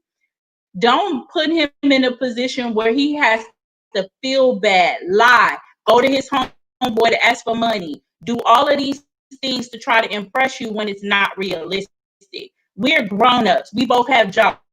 Ladies, you know, when you in between paychecks and you want to get your nails done, you got to let that manicure go an extra week. Don't do that to him. He has the same situation as you. And so I love that part. Men should be treated as well. And I think for our generation, and it goes back to other different things where you know, Black women have had to endure a lot from Black men being disrespected and all of that. And so I think a lot of times when we do encounter a really nice guy, we automatically come with our defenses up. And so I encourage ladies, don't always be like, oh, he not gonna get me, he not gonna play me. A lot of these guys are really trying to get to know you. So give them a chance. All right, so I want to move on, and this question is for the husbands, because I want to get to another topic that I think is it needs to be talked about. But anyways, husbands, I want to hear from you, because a lot of ladies, I want, because this is my first time having males on my panel, and so I really want to hear from the husbands. How does it feel, or what does it truly mean to be the head of a household? And what does that weight feel like? Because I don't think we hear from men when it comes to the weight of being a Black man in America, as well as being a head of a household and leading a family. And so I want to hear, what does that weight feel like for the wives that may not always understand the pressure you all are under? So can Pastor Keith share, what does that feel like? How have you navigated that role? One of the things, especially as a Black man, the misstereotypes about us not being there, you know, we're dumb, uneducated, we don't have the common sense. Most of the times in a lot of Black homes, the mothers was there to raise the children, fathers in prisons, especially when you deal with the 70s, the 80s, when the drugs hit our communities very hard. You're really talking about the absentee of fathers, which I learned now is not really true, because a lot of Black men are there. I can speak from my own brothers, men in our church. The Black fathers are there.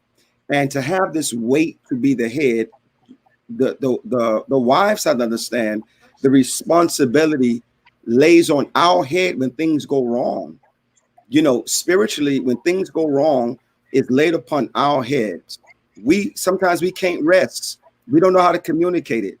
A lot of times we as men deal with depression, and we don't even know we're depressed. We don't know who to turn to and who to talk to, because we're afraid to be vulnerable to others, because we're supposed to be this masculine, strong man. And we're afraid to say we can't handle it right now, right? Sometimes we're afraid as heads to listen to the opinions and the leadership, even of our wives. You know, oh man, you soft, or you let her run the home.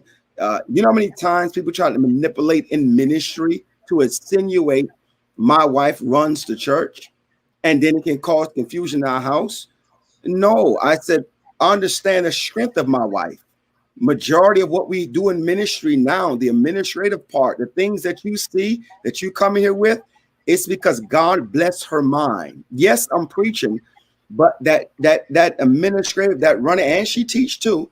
But the thing that I'm saying is that strong woman, but to be ahead and to listen to others, try to put things in your spirit, you have to be very mindful to understand. I'm not Ahab. I can be a king and also honor my queen. I don't have to be the man to say, okay, I'm going to sit back. Oh, Jezebel is running your house. No. I learned as a head, you can have a strong wife and still be the head without saying you're the head, without putting your foot on her neck, without saying or demoting them or being sarcastic or putting them down. No, you understand the strength of your wife, and being a head as a Black man in America, Black men are considered almost the worst on the poll. I'm talking about Black American men. Suppressed, oppressed, and people don't know how it feels as a Black man to be like, hey, listen, you're the bottom, and we have to rise above that. We come from kings. We're originated from Africa. We know who we are, our ancestors. We're not only that, as Christians, we're a child of the King. You know, God is our Father. God have anointed us. We don't have to be a preacher to be heads. In our home, we are heads because we love the Lord. We don't have to be the prayer warrior, the one that have to read all these scriptures in the house. Our position that God gave us in marriage, he said, you're the head. Whether you make the most money or you don't make the most money, you're the head because you lead by love and wisdom and kindness and protection, not bullheaded, not that you're the master of all trades, but you show that headship by love and wisdom and know when to be forward, when to back up, and when to lead and when not to lead. So thank you. That is my short dissertation. Yeah, I love that. And I appreciate that, what you said. My husband wanted to talk about this as well, because seeing him up close carries the weight of it, has made me have a new appreciation for what Black men have to walk with. So How you gonna put me up behind I'm Pastor sorry. Keith as well? I'm sorry. You just set me up for failure. No, you But got it. everything that Pastor Keith said spoke to one word, and that word is just consistency. You have to be consistent in front of your family, guys. You can't be unstable. You can't appear to be as if you don't have it together. Yeah, I think that's that stigma that society has put on us, that we need to carry everything. No, I have a very strong wife, and I don't mind. Hey, honey, I can't handle this. Can you help me with it? Yeah, it don't take nothing away from me. It don't make me less of a husband. It don't make me less of the head. It makes me actually more of a head of responsibility that I'm asking her for her help. That not only shifts some of that weight off of me, that also empowers her in our marriage as well. And that only builds us both up. So yeah, I mean, and even in America, when we deal with social injustices and things like that, you know, being disrespected outside of our home, who wants to come home to a house where you gotta like juggle for respect, or you have to juggle to make things work because y'all ain't communicating properly? You know, it's just just do it together. Yeah. We just communicate together, and we just do it together. Yeah, I love that. Thanks, honey. Mm-hmm. It has been very important for me to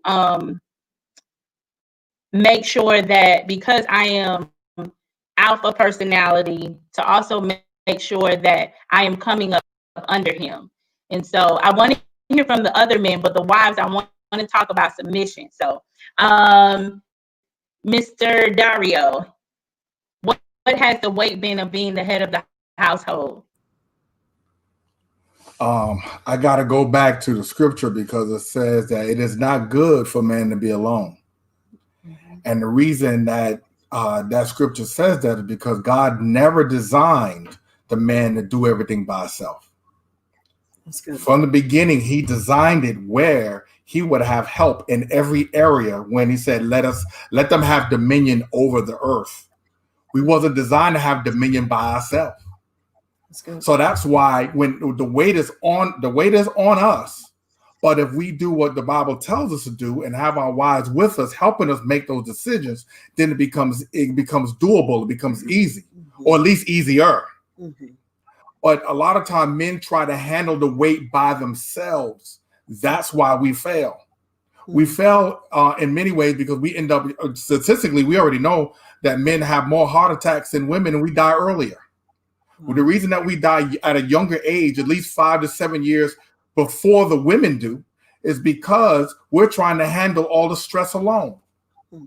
The women handle the stress completely differently. They get it off them. They talk about it. They go to the doctor. They do what they need. They take their vitamins. But the men, we hold it in. We don't talk. We don't share. We keep it in. We got to do it by ourselves because we the man. That ain't the definition of a man. That's the definition of someone that's been immature and doesn't know what that weight means. That's good. And if we follow if we follow the way God has designed it to be, then we are to share in this load together. That's how the Trinity works.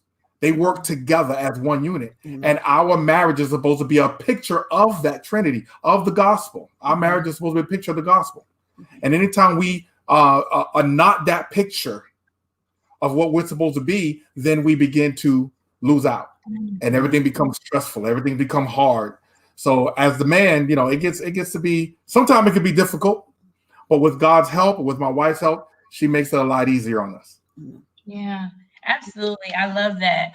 BJ, what has it been with you being the head of the household and raising 3 Black boys? What does that feel like? Well, it's a privilege love if that. you ask me. As a Black man, it's been many milestones that we have to try to overcome. Society, stereotypes, racism, and all that we have to overcome, and I have to try to explain that and try to teach that to them.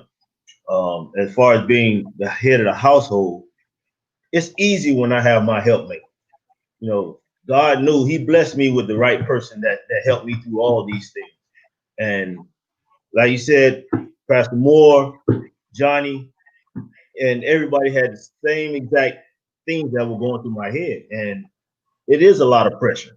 But through God, a lot of the things that were thrown at us that came through me, it didn't stress me as much because I had a helpmate. Maybe she was stressing, and I said, baby, don't worry about what we need. Okay, I got you. I handle it. I get it done. I don't let it stress us, because the more stress it try to put on either one of us, that puts stress on the family. So, like I said, even as it's a privilege of raising 3 Black men, young men, it was a privilege of being the head of this household. That's a privilege from God. So, and I try to do that job to the best of my ability. And like I said, it's very easy because I do have a strong Black woman. I love that. I could cry. I love that you said it was a privilege. Yes, sir. Yes, I want to say one small thing about one failure that I had that I got corrected by my wife. I remember we was going through a hard financial difficult. It was, the finances went low, jobs, everything. And I was complaining. And I remember my wife was sitting at the computer. It was a Hugo Packard computer. I never forget that computer in the corner. And while I was complaining and griping, she said, if you don't trust God, how you expect me and everybody in this house to trust God? You preach to everybody else. When she said that, I put my shoulders back. I shut my mouth, because I realized that if I'm going to lead this house, I need God to lead me, and I need to trust in Him. And I put my faith and realized where I fall short, my wife was looking for an answer from me that I was seeking God. And that is the absolute truth. And it taught me a lesson that if I'm going to be head, I got to take my weaknesses to God and share my weaknesses with my wife. And that happened at that moment. Wow. That is beautiful. I can just cry right there, because tonight's purpose is really to celebrate Black marriages and the Black family, especially Christian marriages, that you've heard their struggles, but you're also seeing these strong Black men say that being the head of the household is a privilege, and it has been easier because they have strong Black women in their corner. And I believe that Black men have at times gotten away from the appreciation of a Black woman. And I think that comes because Black women, we have been kind of guilty of being nags, of being abrasive, and not submitting and coming up under the vision of the house. And so briefly, ladies, because we're almost at the time and I want to talk about something else. For each of you, what does submission look like for you? Mia? Let me go first before Lady Chanel and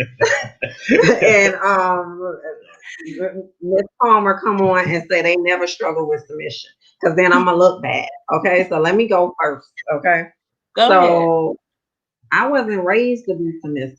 I'm just gonna tell y'all right now. This is, Victoria, I talk about this a lot, especially when talking to Victoria when they were courting and everything. I say, now come on now, you're alpha female, but we gotta take a step back and let him lead. I know. And so we've had those conversations. So I was raised to be a strong, Black, educated woman that didn't need no men. Okay. I end up becoming a strong, Black, educated woman that doesn't need a man, but I want him. Okay. I want him in my life. He makes me better. Okay. I don't want to need him financially. I don't want to but I want him. Everything that we came across, it's so much better because he's right here. Okay. So submission was a struggle for me. It was such a struggle for me because I didn't know how to bite my tongue. I didn't know how to submit to his leadership. I did not know. And plus, because I have such a demanding job with so many employees, nearly 100 that I'm responsible for, mostly men, I had to learn to be a wolf at work and a sheep at home.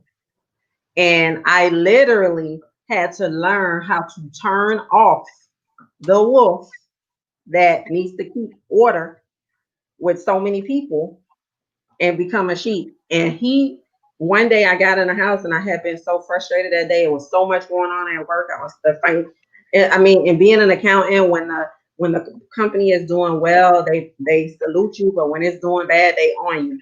Even though I don't do no sales. Okay. So I had a hard day that day and I came home and he said something to me and I said something back and he said, I don't know who you talking to like that. Now I had to back up because that was my tone all day at work. We need to get this done. We need to get that done. We need to do, but I brought that home. So one of my mentors from church, she shared with me, you have to learn to turn that off. Okay. So it took years now. This ain't no overnight, like one day it just clicked. So I have learned, even when we go, and another struggle I had is when we go into settings where I am, the church I struggle with too. I'm gonna tell you that because I am more extroverted.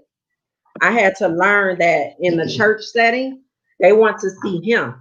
They don't necessarily want to see me in the Black church. No matter how anointed I am for what I do, they want to hear from him. And I never wanted to seem out of step. So he had to affirm me and say, that's not my calling, that's yours. Okay. I'm okay with being behind in this.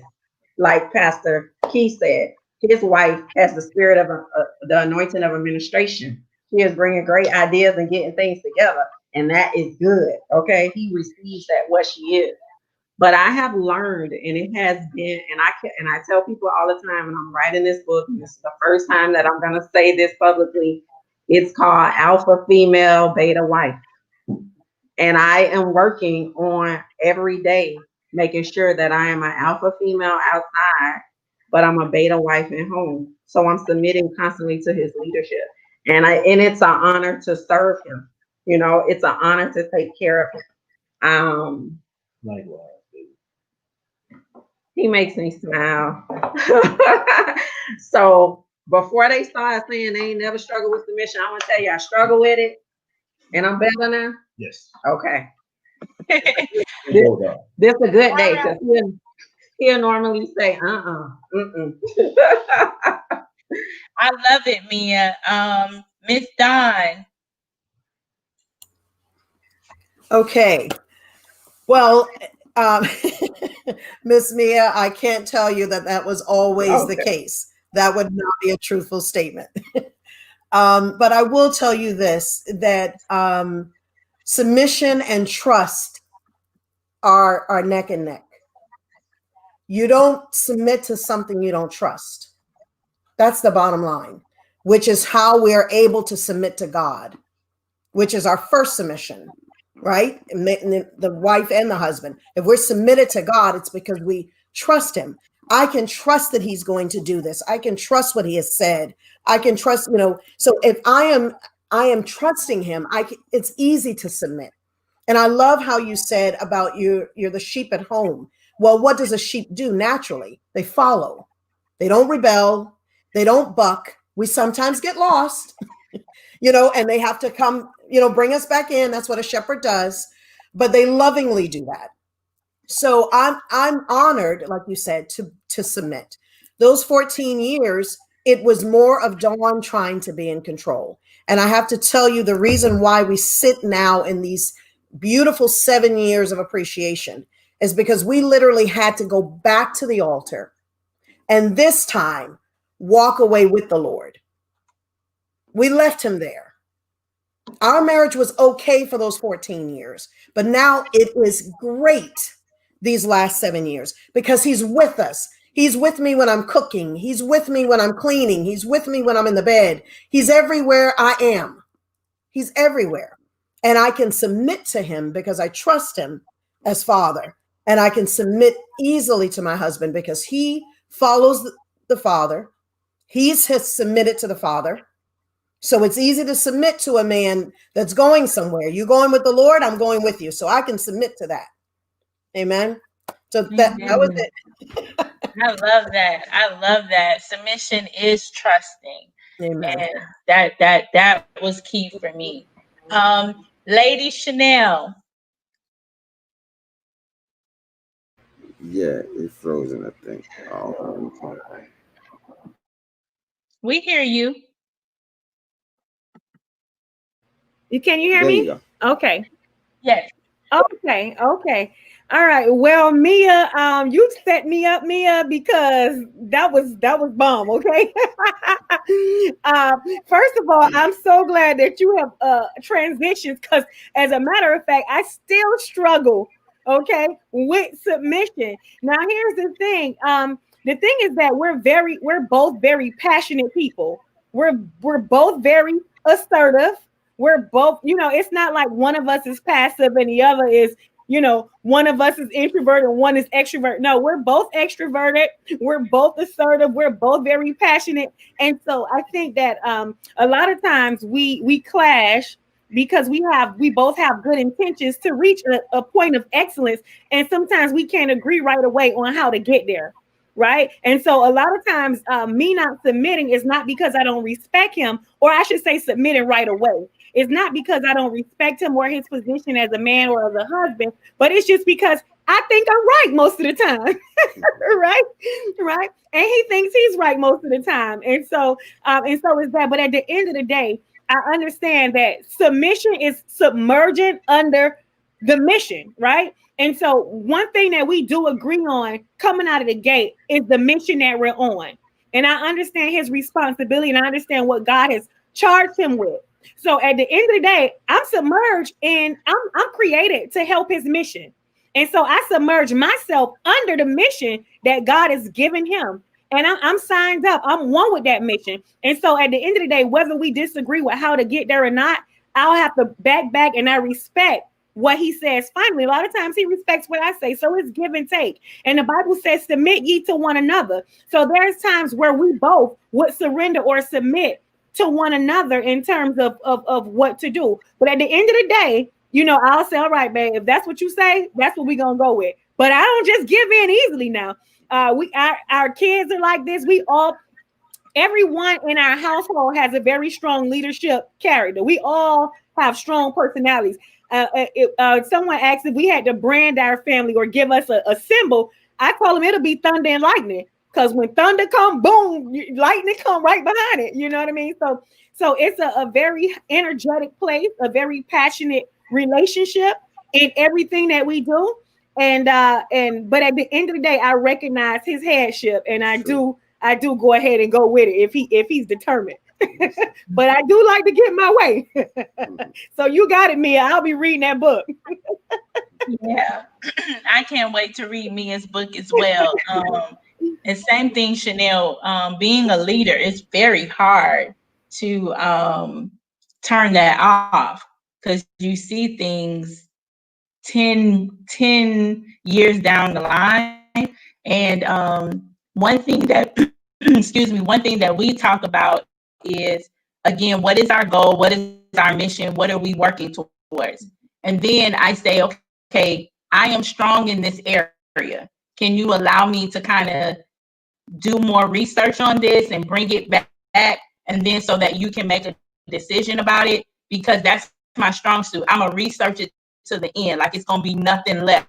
We're going to know the how it started, when it ended, and all of that. And that is not him. He just like, okay, this is what we got to do. But I'm like, no, let us research it. So we're trying to find that balance too. I've definitely had to work on my tone. I've had to work on that's the big thing for me. It's not what I'm saying, it's the tone of it. And also I need to sandwich what I'm trying to say to him, because I think sometimes when you're a leader and you're more so straight to the point, so it's like, okay, this is what we need to do, but I need to sandwich it like, that was really great, honey, blah, blah, blah. Okay, now this is what we need to do, but don't remember, you did that really well. And I be forgetting the sandwich, because I feel like the sandwich take too much time. No, because I can't, Victoria, I can't come up with the good thing. Yeah. Go ahead, Mia. I just want to give you guys a real quick testimony about BJ's headship and his vision. So BJ's vision has always been years ahead of mine.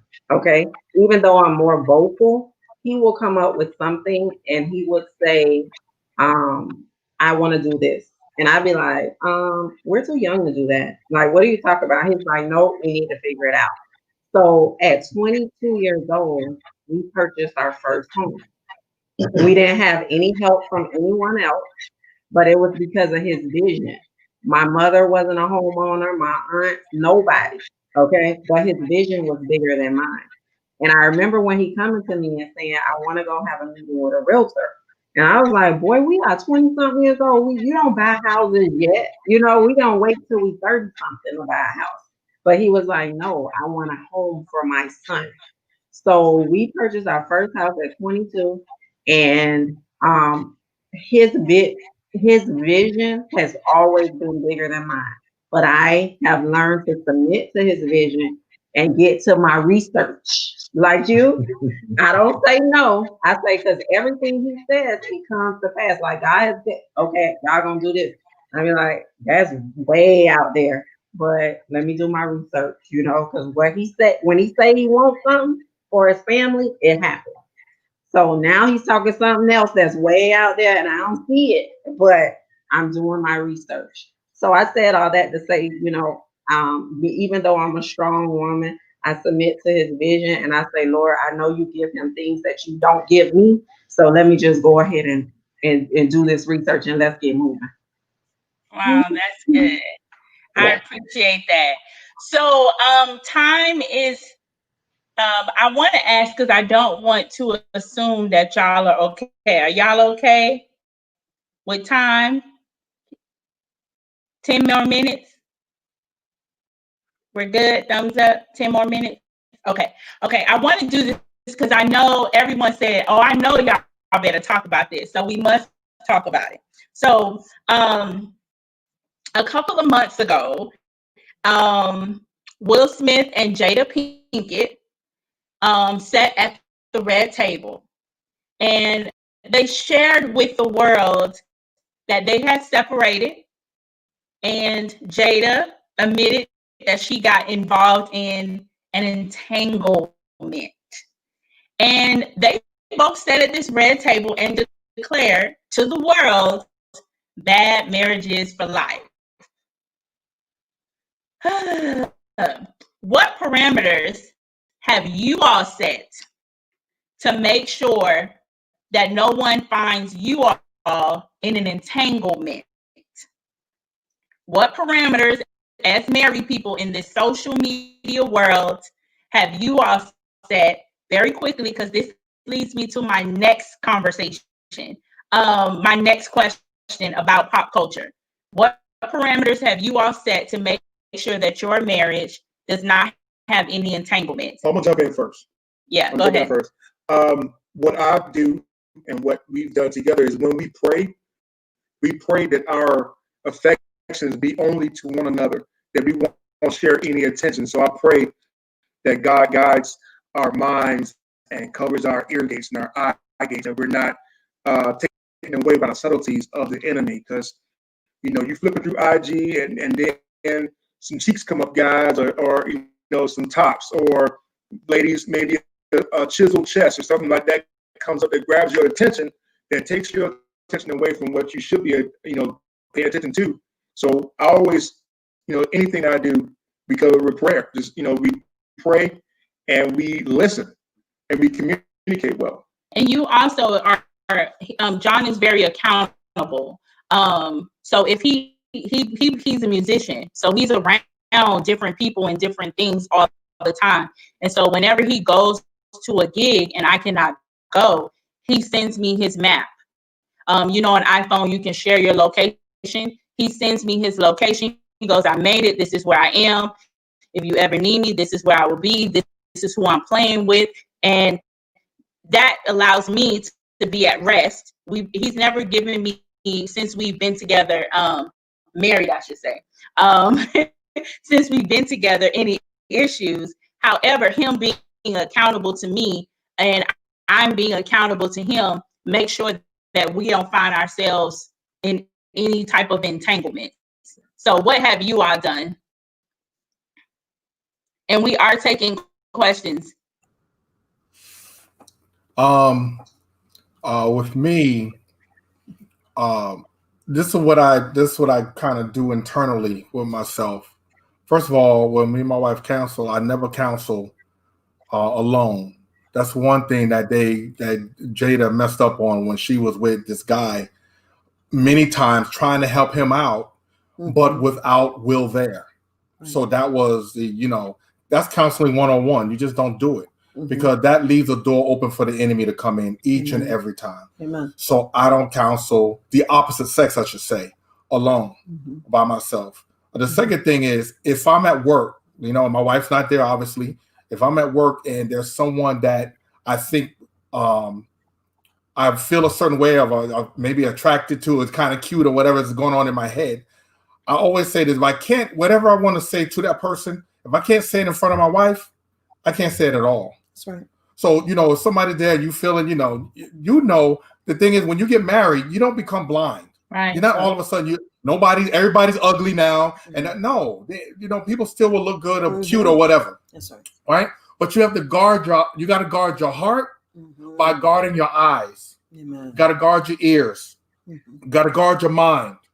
So when you're in a situation and you feel like this is an uncomfortable one, and then you got an opportunity to set something up, what I usually do in my mind, I say, if I can't say it, whatever I'm thinking about saying, if I can't say it in front of my wife, if she was standing right next to me, what would I say? Whatever that is, that's what I say, as if my wife is right there next to me. And that keeps my conversation right. That's just something I have to do. Maybe other people don't got to do it, but being transparent here, that's how I do it. And that has kept me out of situations that the enemy will be like, well, just tell her she looked nice today. Oh, just she's just a friend. Just be nice. Just be nice. Just have lunch. If I can't say that in front of my wife, I can't say it at all. Amen. So that's how I do it. Lord. Very good. That's good. 2 points. Pastor Keith, Lady Chanel, and then Mia and BJ.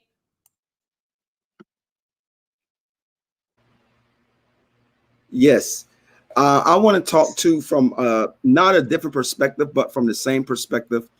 There are plenty of people we have known that have been in entanglements. I'm like entanglements, adultery. We use a slide word for it. Preachers, pastors, musicians, whoever. I look at people like Jada. That was a bold move for her to say that, right? And they're still married. The Clintons, Bill Clinton and his wife. But a lot of times within the church, when something like that happened, people immediately say, that's it, I'm done. And I always say, if worldly people can stick through tough times, we as a church sometimes say, oh, that wasn't me, I won't take it. But you don't know what you can take and what you wouldn't take. Now, and when you get in a situation like how to guard yourself, one is your gateways. Two, it starts in the mind before it starts in the bedroom. Right? So those are conversations that happen. This don't happen overnight. So it starts in the mind, then the bedroom. So when I look at whether, because I, counsel people, a lot of things happen. And I deal with all type of matters. The question is, one is forgiveness. Two, accountability. Like your husband said, Victoria, accountability.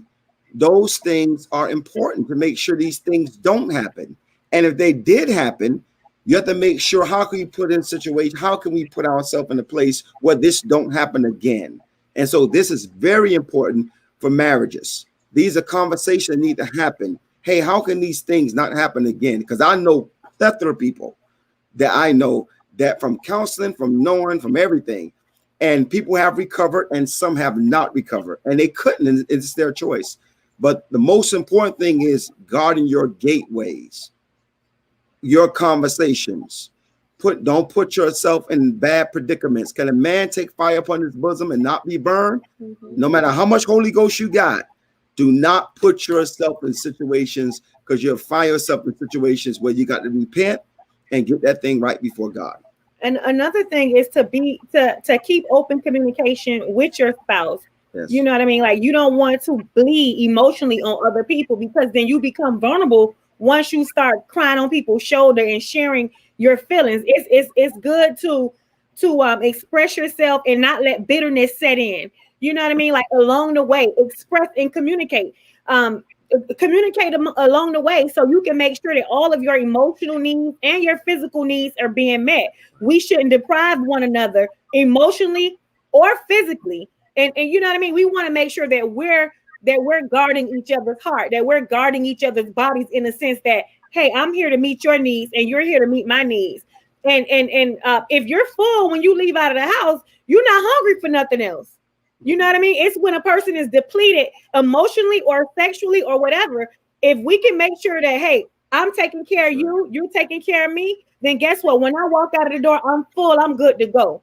I'm not hungry. I'm not looking for anything. My appetite is satisfied. Right. You know what I mean? So, I can say this. I know a person I was counseling before, and they was depleted from having sex, and it became to a point where the gentleman was like, "Man, I'm trying my best." So the person told them, God told them to hold out. So God didn't tell you that. Your body is not your own. Demonics, you listen to the devil, that wasn't of the Lord, and you call something, and you actually, and I always say this, the Bible says, Paul says to Christian people, when you fast, he says, get permission, go on a fast, and when you finish coming off a fast, because sex and food, they deal with appetite, right? Two things, appetite, sex and food. When you finish fasting, you're going to eat. Secondly, he says, come together quickly, unless Satan tempt you. Now, you just came off a fast in the presence of God. Why is Paul telling you to come together quickly? Why? Because you open yourself up. You have now restrained yourself from food and intimacy physically, and now you're coming back together. So if Paul said that to save people after a fast, how much should we do when we're not fasting and praying? That we should make sure we're not depleting one another. Amen. Amen. Thank you. BJ and Mia. Well, that's true. Like you said, once you're full at home, it's hard to go out and try to get a snack. Meaning, as Dario said, I have that same mindset that when I'm out, if it's something that I can't say to someone with my wife there, I definitely guard my words, and I won't put myself in that predicament. A lot of people can't keep from putting themselves in different predicaments because they just don't have that fulfillment at home. That's how I feel about it. So if I can't say what I need to say to someone or want to say to someone around my wife, I just won't say it. So one thing that I do believe is just because we got married doesn't mean we're not gonna ever find someone else attractive. I've had people walk by me and I'd be like, that is a good looking man. You know, the devil will not tempt me. Let's move on. So that is not reasonable to think. Okay. In my career, what happens is most promotions happen at happy hour. So, and because I'm driven to excel in my career, I knew I had to attend these happy hours. So I created boundaries. When I went to happy hour, I did not consume alcohol. It looked like I consumed alcohol, but I never consumed alcohol. Okay. I never stayed to the happy hour to the end. Okay. But I always showed up because when I said I would not go, I would hear them say, "Oh, Mia never comes." Oh, and then I actually had one of my superiors tell me, "Mia, if you don't play in the sandbox, you're never going to be promoted." Okay. So I had to learn how to navigate this. So I never stay to the end, right? I'm only giving you 1 hour and I got to go home. But also, when a man has said something out of the way to me, I redirect him, right? So if he says, "Oh, I think you're good looking," I'll be like, "Yeah, my husband said that to me this morning." You know, not shooting him down, but letting him know, "Thank you, but my husband said that too." You know, and that's one thing BJ will tell me all the time. No man is ever gonna be able to say nothing to you outside this house that I ain't already said. So he's always affirming me, even on my fat days. "You're beautiful. You're so cute. You smell so good. Where'd you go?" You know, and we do the same. Because I don't want another woman to be able to tell him that he's a good looking man, you know, that he's a provider, that he's this. So we basically make sure we affirm each other. But I also don't want to pretend that I can live in this glass house because I have other goals. So I have to create boundaries. If I've gone on a business trip, I could be the only female sitting in the room. They'll be like, "Mia, you going to the dinner and happy hour?" Yeah, I'll do that. Right there, Mia is not playing in the sandbox. However, I'm not drinking alcohol. I give you 1 hour at happy hour and then I'm done. "Oh, Mia, let's go to the club." No, I need to go prepare for the meeting in the morning. Like, I set boundaries, but I also don't want to pretend I'm living in a glass house. Mm-hmm. Yeah, that's good because you don't want to make it seem like you can never socialize. You need Right. to socialize, but you need to put those boundaries in place.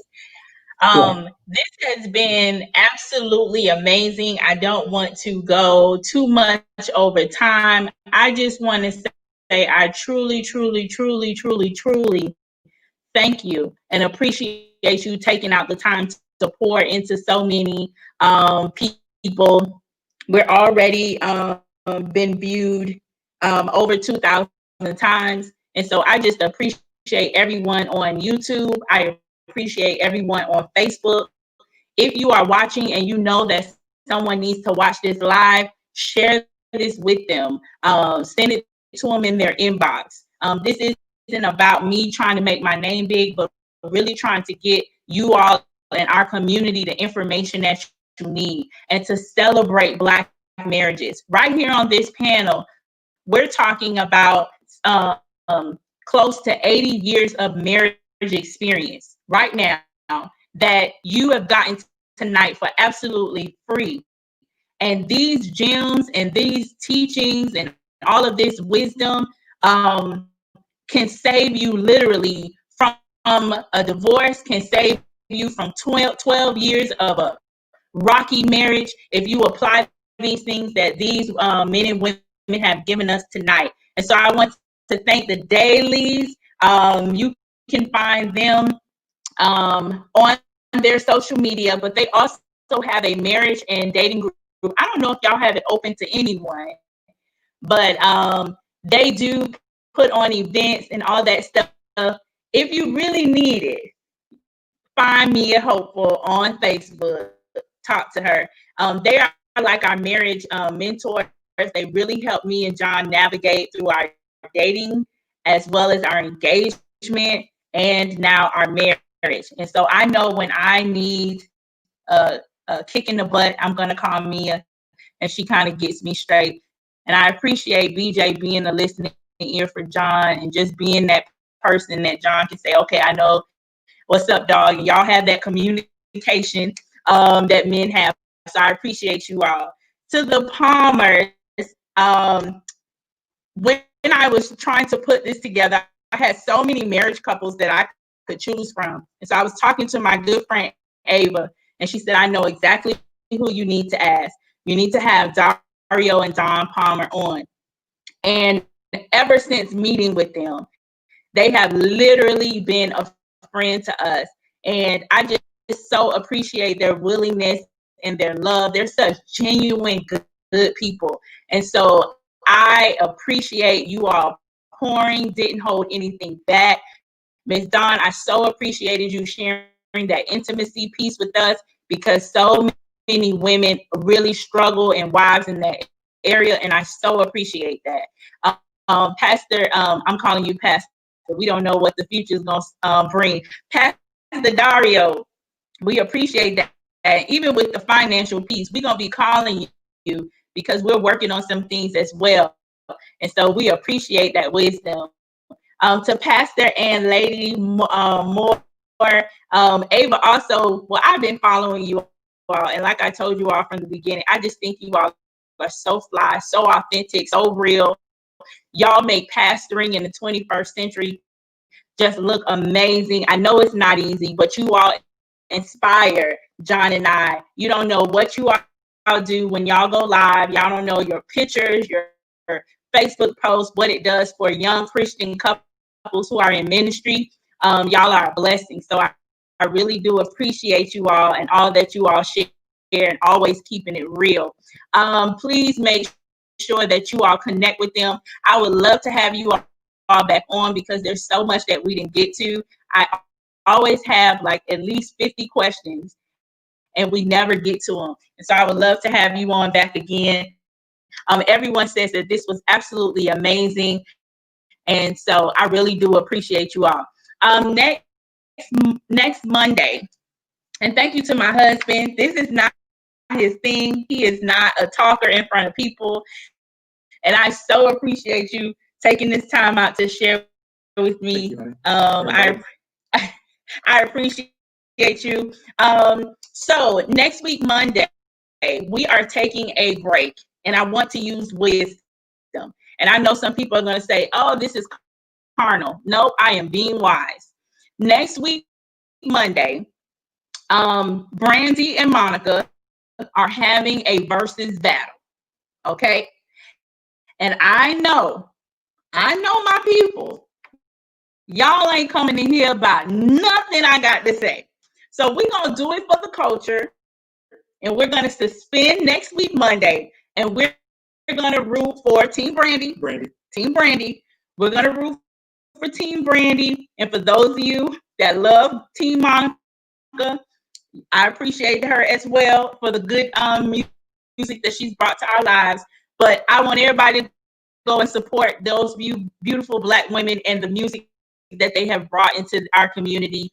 And so we will suspend next week, but we will be back on September 7th, Labor Day, and I have a special treat for you all. So tune in. Thank you so much. Love you all. To the panel, can you stay for 1 second? I'm about to end the live.